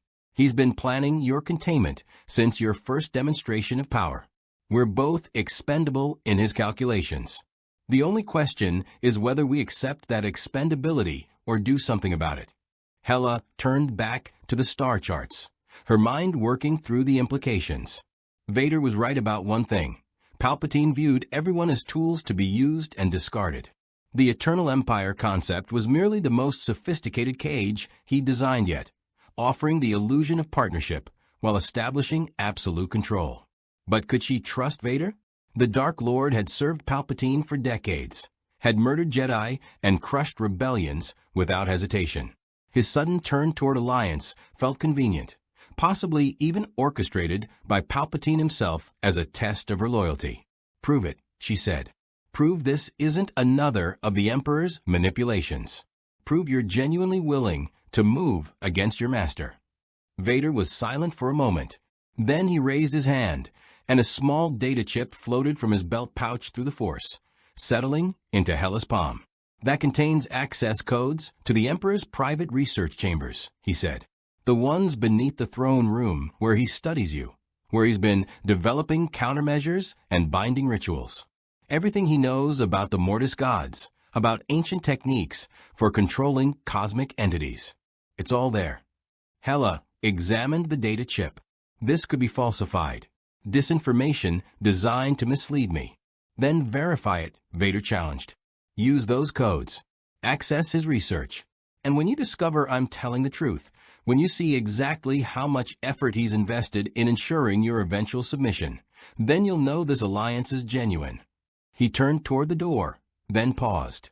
The Emperor is planning to take me to the Mortis realm remnants in 3 days. He believes the journey will provide insights into controlling you. I suggest you use that time to investigate his research and make your decision. When we return, either we move against him together, or we continue as his servants until he decides we're no longer useful. Vader departed, leaving Hela alone with the data chip and impossible choices. She could ignore the codes, report Vader's treachery to Palpatine, and maintain her current position as valuable but ultimately subordinate. Safe, predictable, restrained. Or she could use the codes, discover the full extent of Palpatine's plans, and commit to a betrayal that would reshape the Empire's power structure entirely. Dangerous, unpredictable, potentially liberating. Hela had not survived 10,000 years by choosing safety over ambition. She inserted the data chip into her personal terminal and began entering the access codes Vader had provided. The Imperial Palace's security systems were formidable. Layered encryption, biometric verification, dark side wards designed to fry unauthorized slicers' minds. But Vader's codes bypassed all of it, granting access to directories that shouldn't exist according to official schematics. What she found confirmed her worst suspicions and exceeded them.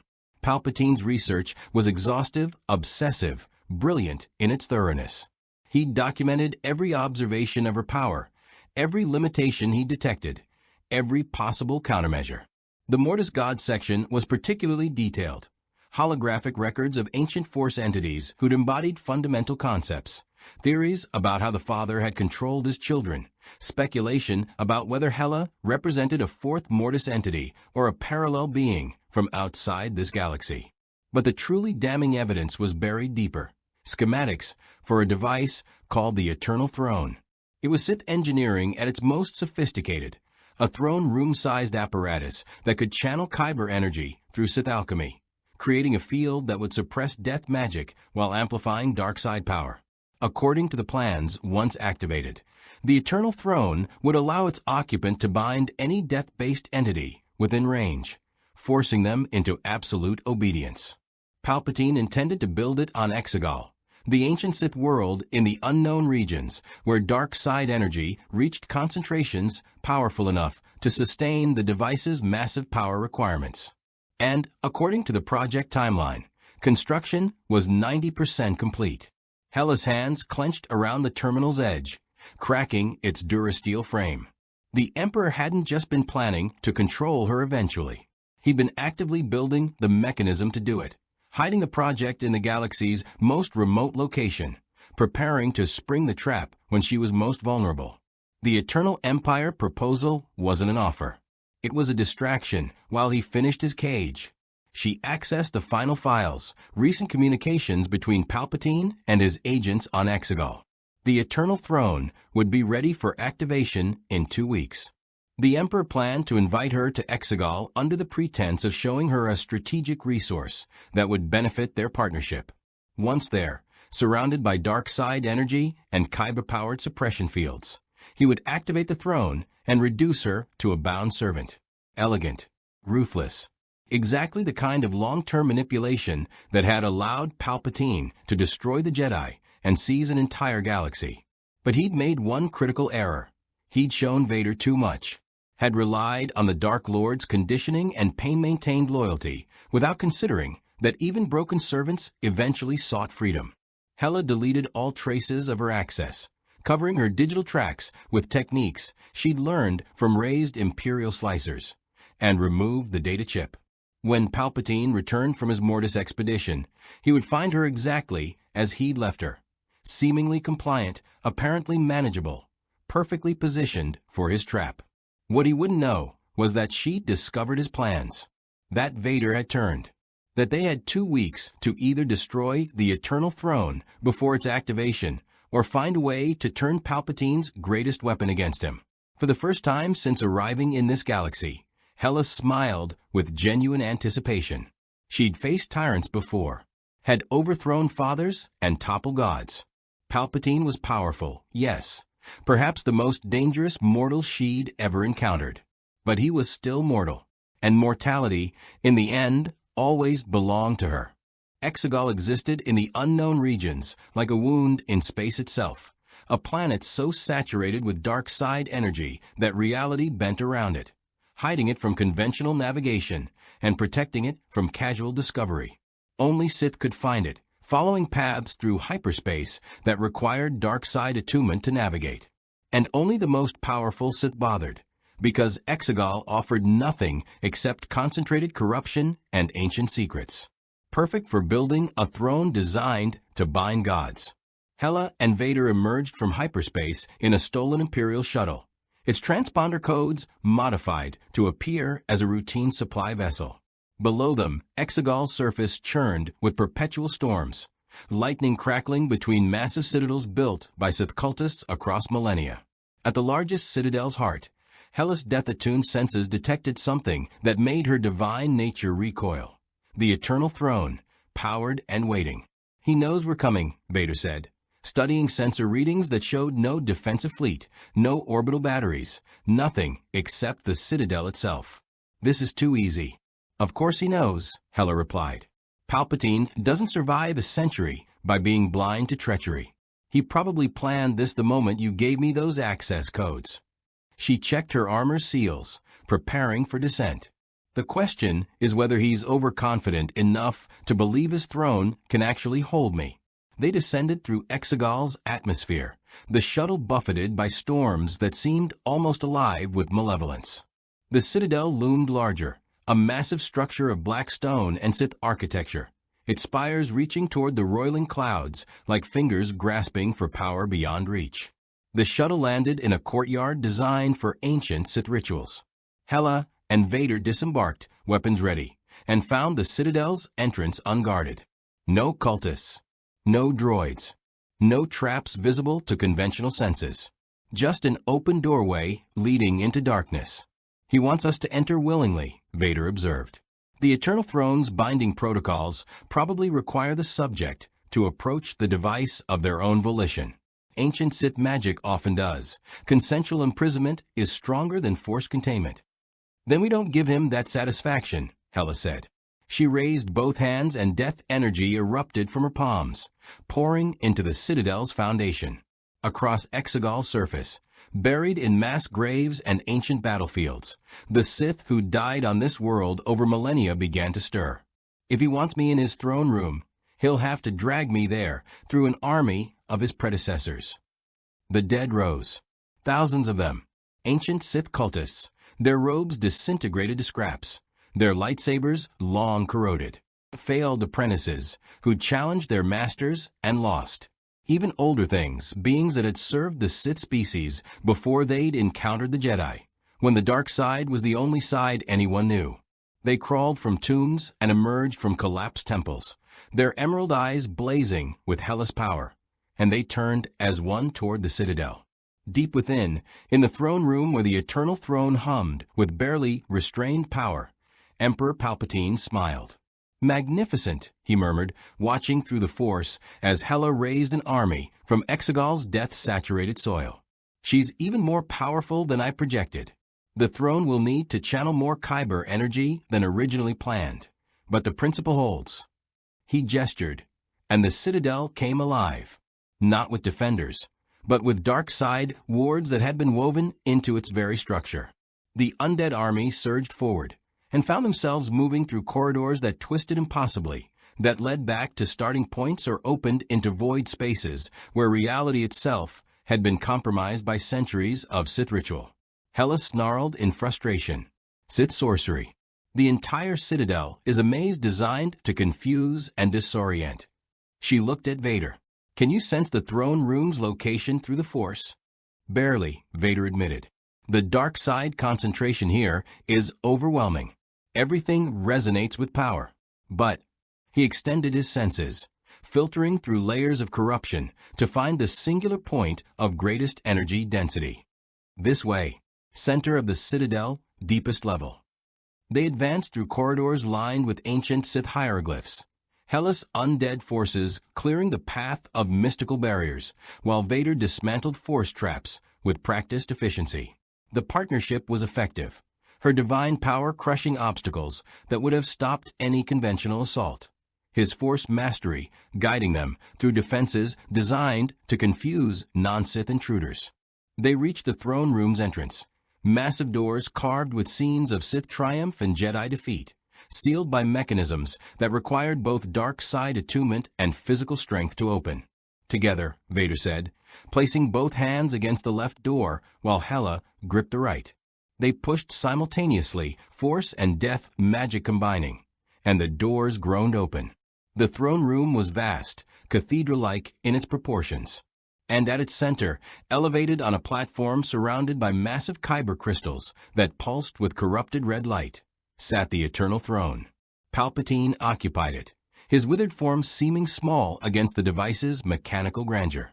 But the power radiating from the throne made him anything but diminished. Dark side energy flowed through kyber conduits, through Sith alchemical arrays, through technological systems that merged ancient sorcery with modern engineering. "Welcome," the Emperor said, his voice amplified by the throne's resonance. "I'm so pleased you accepted my invitation, though I notice you brought an army." How terribly rude after I went to such effort preparing this space for just the three of us. Your eternal throne, Hela said, her eyes tracking the Kyber crystal's placement. Each one was positioned to create overlapping suppression fields, designed to neutralize death magic while amplifying the throne occupant's force power. Impressive. But you made one critical error, Palpatine. Oh, do enlighten me. You built it to bind one death entity, Hela said. You didn't account for what happens when death magic is channeled through someone who's also force-sensitive. She gestured, and Vader raised both hands. His connection to the Force, damaged but still potent after decades of dark side immersion, opened fully. And through that connection, Hela poured her death magic, using Vader as a conduit to bridge the gap between her divine power and the Force itself. The effect was catastrophic.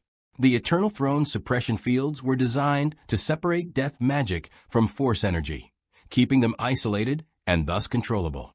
But with Vader serving as a living bridge, the two powers merged in ways Palpatine's engineers had never anticipated. Death and Force, incompatible by nature, forced into union through sheer will. The Kyber crystals began to crack. Palpatine's eyes widened. The first genuine surprise Hela had ever seen from him. Impossible. The Kyber should be purging your influence, not. The crystals shattered simultaneously, exploding with energy that would have vaporized normal beings. But these three were far from normal. Hela stood unmoved, her divine nature immune to mere energy discharge. Vader's armor absorbed most of the blast, though his suit's systems shrieked warnings. And Palpatine, protected by the throne's now failing defensive systems, survived but found himself suddenly vulnerable. The Eternal Throne, designed to bind death, had become a liability. You wanted to institutionalize death, Hela said, advancing across the throne room as reality itself seemed to waver. The boundary between death and the Force, already thin on this dark side-saturated world, was collapsing entirely. You wanted to make it controllable, manageable, a tool in your eternal empire. But death doesn't serve, Emperor. Death claims. And you've just given me direct access to the Force's underlying structure. She reached the throne's platform, and the air around her began to darken, not with shadow, but with absolute absence. The death of light itself, spreading like infection. Palpatine unleashed Force lightning with both hands, channeling decades of accumulated power. The blue-white energy struck Hela, and for the first time, it actually hurt. Not because the lightning was stronger, but because the collapsing boundary between death and Force meant the two powers could genuinely interact now. She staggered, but didn't fall. And then she smiled. Finally, she breathed. Finally, something in this galaxy that can actually touch me. Thank you, Palpatine. You've made this interesting. Vader ignited his lightsaber and struck at the Eternal Throne itself, driving his blade through Kyber conduits and alchemical arrays. The throne's power fluctuated wildly, dark side energy bleeding into the throne room without the Kyber crystal's regulatory influence. And in that moment of chaos, with death magic merging with the Force and Exegol's concentrated corruption reaching critical mass, the boundary between life and death ceased to exist entirely. The throne room filled with presences, not Hela's undead army, but something far older. Force ghosts of ancient Sith, their consciousness preserved through dark side techniques, but never truly alive or dead, suddenly manifested with terrible clarity. Darth Bane, Darth Revan, Darth Malgus, dozens of Sith Lords who'd hidden their essence on Exegol across millennia. They materialized in spectral form, their presence overwhelming, and they all spoke simultaneously. Asterisk, asterisk, the boundary must not break. Death and Force must remain separate, or all becomes void. Asterisk, asterisk. The Sith Lord's warning hung in the throne room like a death sentence. Bane, Revan, Malgus. Their spectral forms blazed with Force energy that had been preserved through dark side techniques for millennia. They were neither alive nor dead, existing in the limbo that Hela's presence on Exegol had torn wide open. You speak of boundaries, Hela said, her voice cutting through their collective warning. But you are hypocrites. You Sith spent lifetimes trying to conquer death, to extend your consciousness beyond mortality. And now you lecture me about maintaining separation between death and the Force. Darth Bane's ghost materialized more solidly, his armor from millennia past gleaming with spectral light. We sought to transcend death through the Force, to become one with its power. You seek to enslave death, to make it serve you. The difference is fundamental. Is it? Hela gestured at the collapsing, eternal throne, at the energy bleeding between dimensions. You failed because you tried to use the Force to control something that exists outside it. I succeed because I am death. Not its master, not its servant, its embodiment. Palpatine watched this exchange with calculating interest, despite the destruction of his greatest weapon. The ancient Sith were revealing information he'd sought for decades, confirmation that death and the Force were fundamentally opposed, that their merger would create catastrophic instability. But he also saw opportunity. Lord Bane, the Emperor said, his voice respectful but firm. You and your brethren maintained your consciousness across millennia. You found a way to exist beyond death without becoming undead servants. Teach me that technique, and I will help seal the boundary that Hela has torn open. The ancient Sith Lords turned their attention to Palpatine. Vader felt their collective presence weighing his master, assessing his worthiness, his intentions, his capacity for such knowledge. You seek immortality, Darth Revan said, his voice carrying the wisdom of someone who'd walked both light and dark. But immortality achieved through death's enslavement creates exactly the instability we warned against. The boundary must remain. Then help me maintain it, Palpatine pressed. The goddess will not stop. She cannot. It is her nature to claim death, to expand her dominion. If you truly care about preserving the boundary, ally with me to contain her. Hela's eyes narrowed dangerously. The Emperor was attempting to turn the ancient Sith against her, using their own concerns to build a coalition. Clever, infuriating, and potentially effective. I have a counter-proposal, she said. The death energy around her intensified, and across Exegol, every corpse buried in 10,000 years of Sith history stirred. You Sith Lords claim to care about balance, about boundaries, but you also claim to seek power above all else. So choose now. Help Palpatine contain me and remain trapped as ghosts forever, or accept my offer and truly transcend. She raised both hands, and her necromantic power flowed outward with unprecedented intensity. The Sith ghosts, composed of Force energy bound to ancient willpower, suddenly felt something they hadn't experienced in millennia, the pull of genuine embodiment. I can give you bodies, Hela said, not undead shells controlled by my will. True resurrection. The Force cannot offer this. It can preserve consciousness, but it cannot restore flesh. I can. Join me, and I will return you to life with all your knowledge and power intact. The temptation was palpable. These were Sith Lords who'd spent millennia as incorporeal spirits, watching the galaxy move forward without them, unable to touch or shape events directly. The promise of true return, of flesh and blood existence. It struck at the core of their greatest desire. Darth Malgus stepped forward first. The ancient warrior's spectral form was scarred even in death, marks from battles fought when the old Republic still ruled.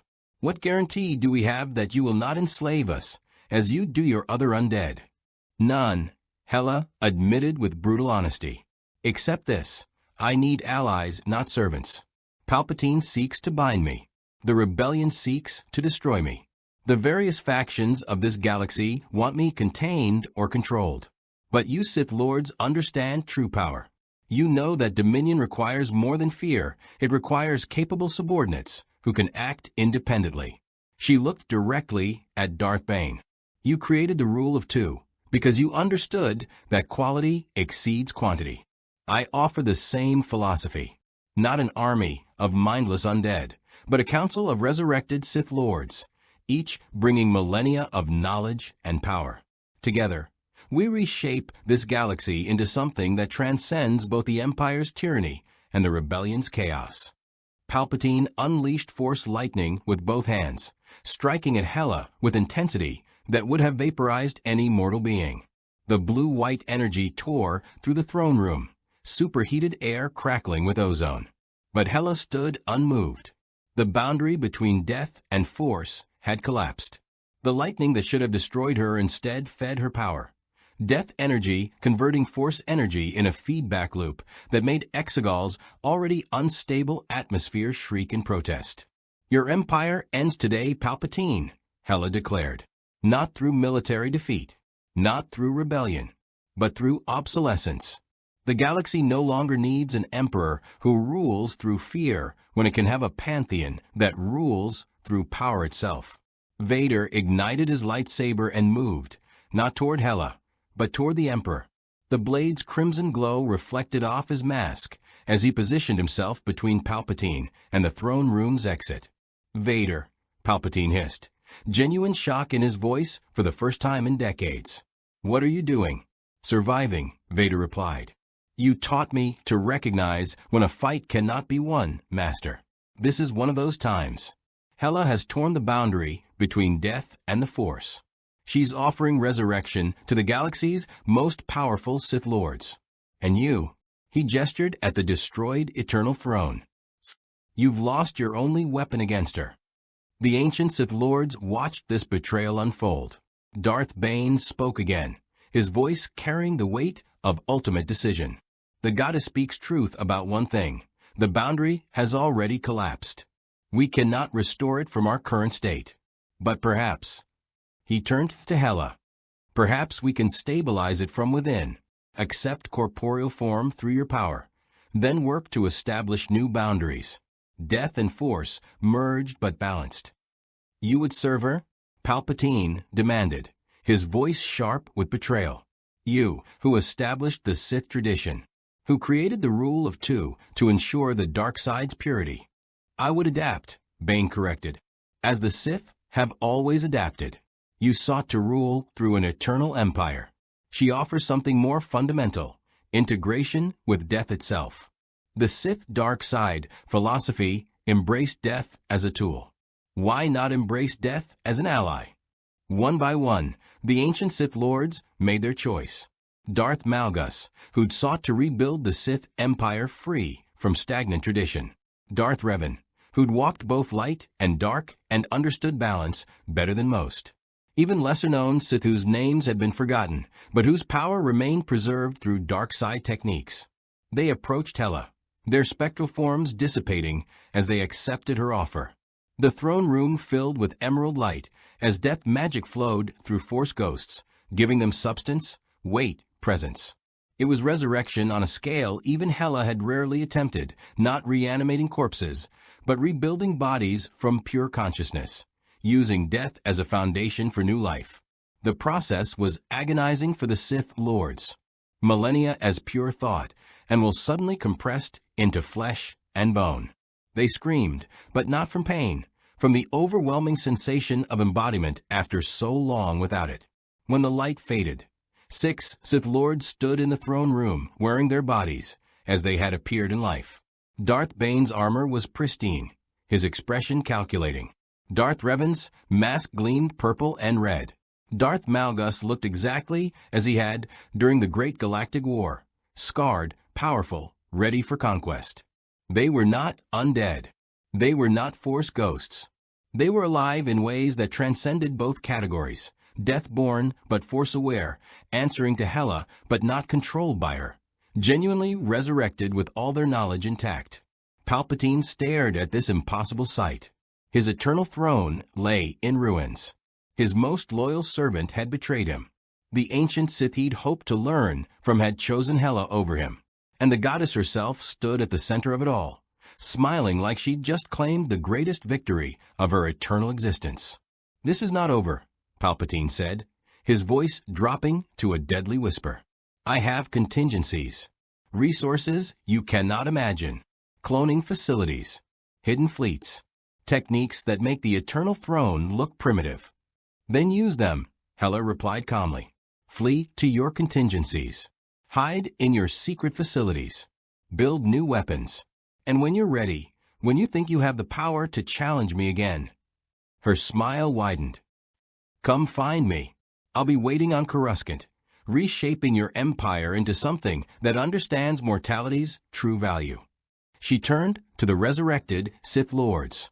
Gentlemen, we have a galaxy to reorganize. The Empire will continue, but not as Palpatine's personal dictatorship. As a true eternal order where death serves life, where the Force and mortality work in harmony, where power is distributed among those capable of wielding it rather than hoarded by one fearful old man. Darth Bane tested his new body, flexing fingers that hadn't existed in a millennium. The rebellion will resist. They will see this as tyranny by a different name. Let them, Hela said, but offer them what Palpatine never did, genuine choice. Systems that accept our new order receive protection, stability, resurrection for their fallen heroes. Systems that resist face the same undead legions that have proven so effective. Most will choose survival. Those who don't, she shrugged, will provide resources for those who do. Vader watched this new order taking shape. He'd betrayed Palpatine to survive, yes, but also because he saw in Hela's vision something that the Empire had never offered. The possibility that Padme could return. Not as an undead servant, but truly resurrected like these ancient Sith. The thought terrified and exhilarated him in equal measure. Palpatine gathered his remaining power, dark side energy coiling around him like a cloak. You have won this engagement, goddess. But the Sith have survived for millennia by being patient, by planning across generations. Your new order will face challenges you cannot anticipate. And when it crumbles, as all empires eventually do, I will be there to rebuild from the ashes. He vanished in a surge of Force energy, teleporting across vast distances to one of his secret facilities in the unknown regions. The technique was exhausting, would take months to recover from, but it was preferable to remaining in a throne room where he was outnumbered and outmatched. Hela, let him go.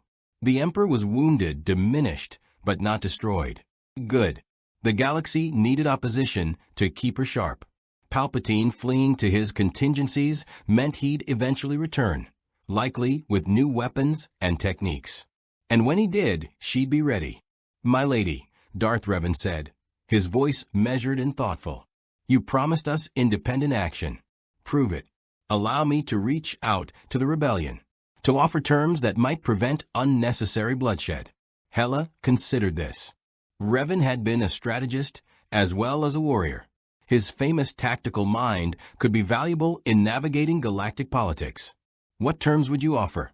Truth, Revan replied. Tell them what we've established here, that the boundary between death and Force has collapsed, that restoration requires cooperation rather than conflict, that the choice is integration or annihilation. Let them decide if they prefer your new order or Palpatine's eventual return. The rebellion fights for freedom, Vader interjected. They will not accept any empire, regardless of its philosophical justification. Then they fight, Darth Malgus said bluntly. But at least they fight informed. Revan's approach gives them the dignity of conscious choice. Some will surrender. Some will resist. Both outcomes serve our purposes. Hela nodded slowly. Very well. Revan, reach out to the rebellion. Offer them terms. Vader, you'll accompany him. Your presence will lend credibility since you were part of their initial defeat. Malgus and Bane, begin organizing the Imperial military. Many officers will resist our coup. Convince those who can be convinced. Eliminate those who cannot. She looked around the ruined throne room, at the shattered eternal throne, and the new order being born from its wreckage. This galaxy has known Jedi dominance, then Sith rule, then Imperial tyranny. Now it will learn what death ascendant truly means. Not the end of life, but its transformation. Not the elimination of choice, but the expansion of options to include existence beyond mortality. Across the galaxy, in scattered rebel bases and hidden strongholds, Mon Mothma and her advisors received an unexpected transmission. Darth Revan's masked face appeared on their holographic displays, his purple and red visage instantly recognizable from historical records. Representatives of the rebellion, Revan said, his voice calm and reasonable. "I bring you news that will reshape your understanding of the conflict. Emperor Palpatine has been deposed, not by your forces, but by the goddess Hela and allied Sith Lords who she has resurrected. A new order is being established, one that seeks integration between death and the Force, where mortality becomes a choice rather than an inevitability." He paused, letting that information sink in. "You may choose to join this new order, to see if cooperation offers better outcomes than endless war. Or you may choose to resist, in which case we will face each other as enemies. But know this, the Emperor you fought against has fled. The Empire you resisted is transforming. The galaxy's fundamental nature has changed. Your strategies and goals must adapt accordingly." The transmission ended, leaving the rebellion's leaders in stunned silence. On Jeddah, Luke Skywalker felt the disturbance through the Force. The scrolls of severance lay before him, their techniques half-learned. But the enemy they'd been designed to fight had just fundamentally changed. Hela wasn't just raising the dead anymore. She was merging death with the Force itself, creating something that the ancient Jedi techniques couldn't address. "Master Sinew was wrong," Luke said quietly to Han and Cassian. "The severance techniques assume death and the Force are separate. But if they've truly merged, then we're fighting something completely new," Cassian finished. "Something the Jedi never encountered. Something that requires solutions we haven't imagined yet." Han checked his blaster's charge, a nervous habit. "So what do we do? Accept this goddess's terms? Keep fighting an enemy that's basically become immortal? Find a third option." Luke looked at the ancient scrolls, then at his companions. "We learn everything we can. We master these techniques, even if they're not designed for the current situation. And we wait for an opportunity. Because empires, even eternal ones, always have weaknesses. We just need to find hers." Back on Exegol, Hela stood alone in the ruined throne room after the resurrected Sith Lords had departed on their missions. She'd achieved something remarkable, claimed an empire, resurrected ancient warriors as allies rather than servants, and positioned herself as the galaxy's new power broker. But she also understood the cost. The boundary between death and the Force had collapsed not just on Exegol, but everywhere. Every Force-sensitive being in the galaxy could feel it, reality itself restructuring, mortality becoming negotiable, the fundamental laws that had governed existence for eons suddenly rewritten. Some would celebrate this change. Others would fight it desperately. Most would simply try to survive it. And Hela, standing at the center of the transformation, felt something she hadn't experienced in millennia of conquest. Uncertainty about whether she'd created something magnificent or something catastrophic.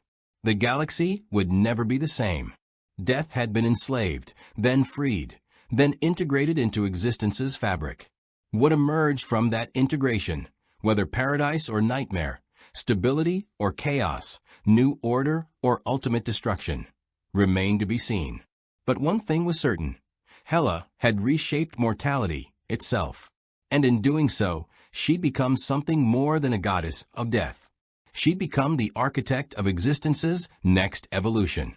3 months after Exegol, the galaxy had reorganized itself around an impossible reality. Death was no longer final, and the Force was no longer separate from mortality. Hela's New Order, as it had come to be called, controlled 70% of Imperial space through a combination of military might, resurrected enforcers, and the compelling promise that loyal citizens could transcend death itself.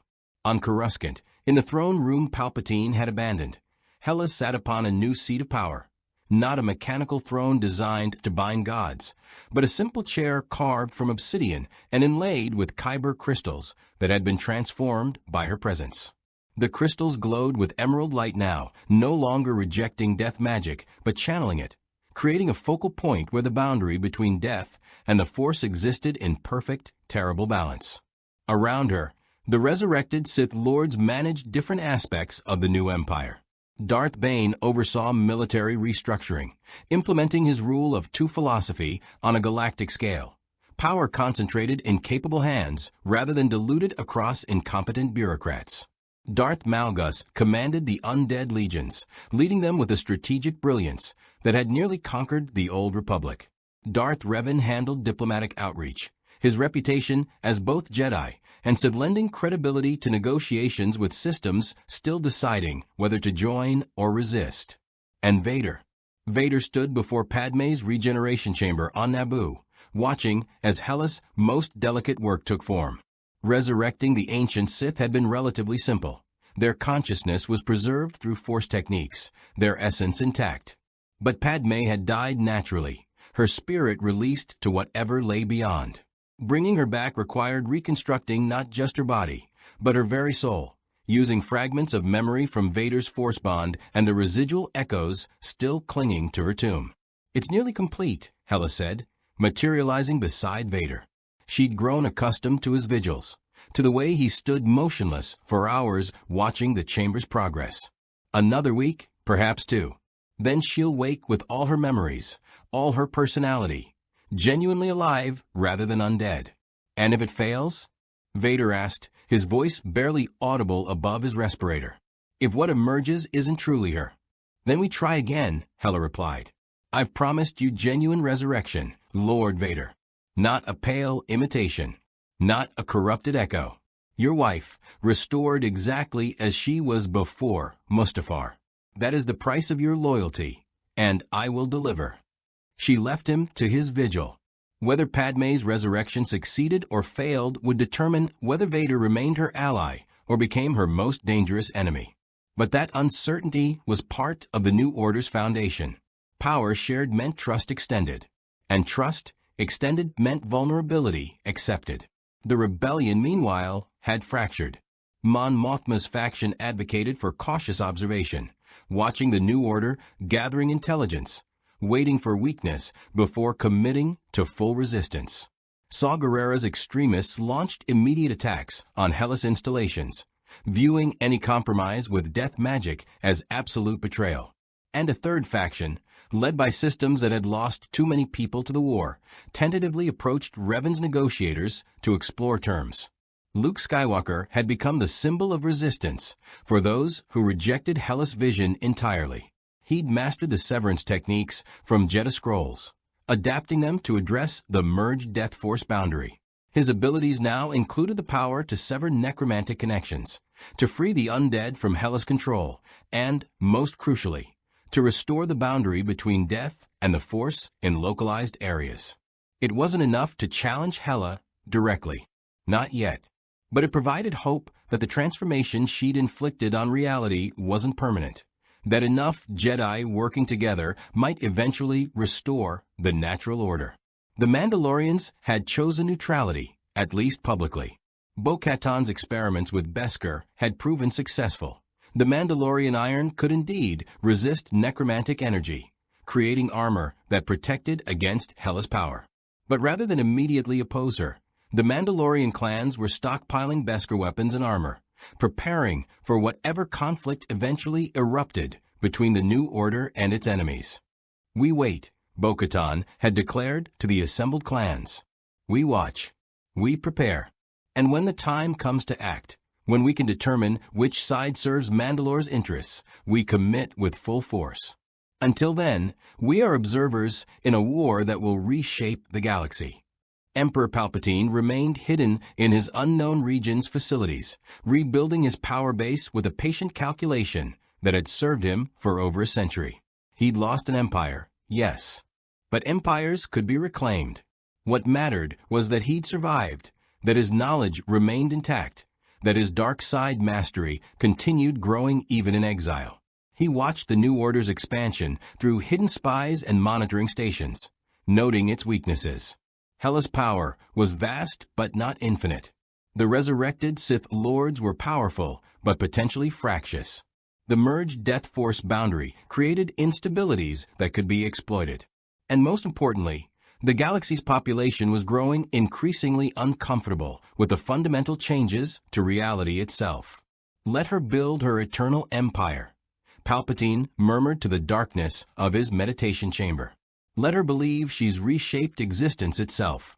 Empires rise highest just before they fall. And when the new order collapses under its own impossible weight, I will be ready to reclaim what is mine. But the greatest changes were happening at the quantum level, in ways even Hela didn't fully understand. The Force itself was evolving, adapting to its merger with death magic.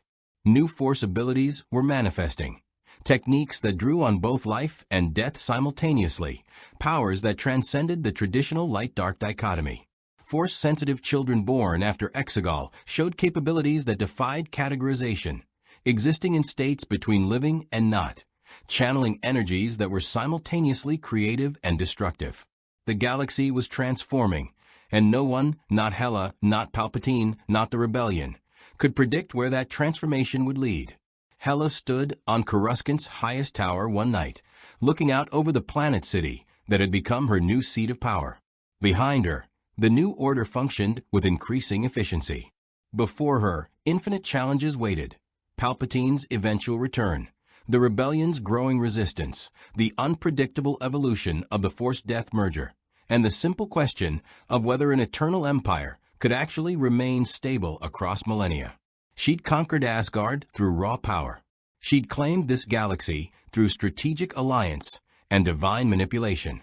But maintaining control over a transformed reality? That was a challenge even the goddess of death had never faced. Was it worth it? Darth Revan asked, joining her on the tower's edge. The resurrected Sith Lord had proven himself valuable precisely because he asked questions no one else dared. Reshaping the galaxy's fundamental nature, creating this new order, merging death with the Force, was the price worth the power gained? Hela considered the question seriously. She'd gained an empire. Yes. She'd demonstrated power that made even the Force itself bow to her will. But she'd also unleashed changes that couldn't be reversed, created instabilities that might eventually consume everything she'd built, and positioned herself as the architect of either salvation or apocalypse, depending on how the next decades unfolded. "Ask me in 1,000 years," she replied finally. "When we've seen whether the new order survives, whether the Force-Death merger stabilizes, whether this galaxy accepts immortality or tears itself apart trying to restore mortality. Until then, the only certainty is that nothing will ever be the same." She turned from the city's lights to face Revan directly. But that's what gods do, isn't it? We reshape reality according to our vision, then watch as mortals and immortals struggle to survive in the world we've created. Whether that makes us saviors or tyrants depends entirely on perspective. Revan nodded slowly, his mask hiding whatever expression might have crossed his resurrected face. "Then I suppose we'll discover, together, whether you've built paradise or precipitated the galaxy's greatest catastrophe." "Indeed," Hela agreed. "And either way, it will be legendary." The new order spread across the galaxy like death itself, inevitable, transformative, and absolutely unstoppable. Whether it represented evolution or extinction, salvation or damnation, remained to be written. But one truth was undeniable. Hela, goddess of death, had faced the Emperor and Darth Vader, had challenged the Force's fundamental laws, and had emerged victorious in ways that transcended simple conquest. She hadn't just claimed an empire. She'd redefined what empire, and existence itself, could mean. And in the unknown regions, in hidden rebel bases, in Mandalorian enclaves and Force-sensitive temples, preparations began for the conflicts that would determine whether the goddess of death's vision would endure or whether the galaxy would rise up to reclaim mortality from her grasp. The age of gods had begun.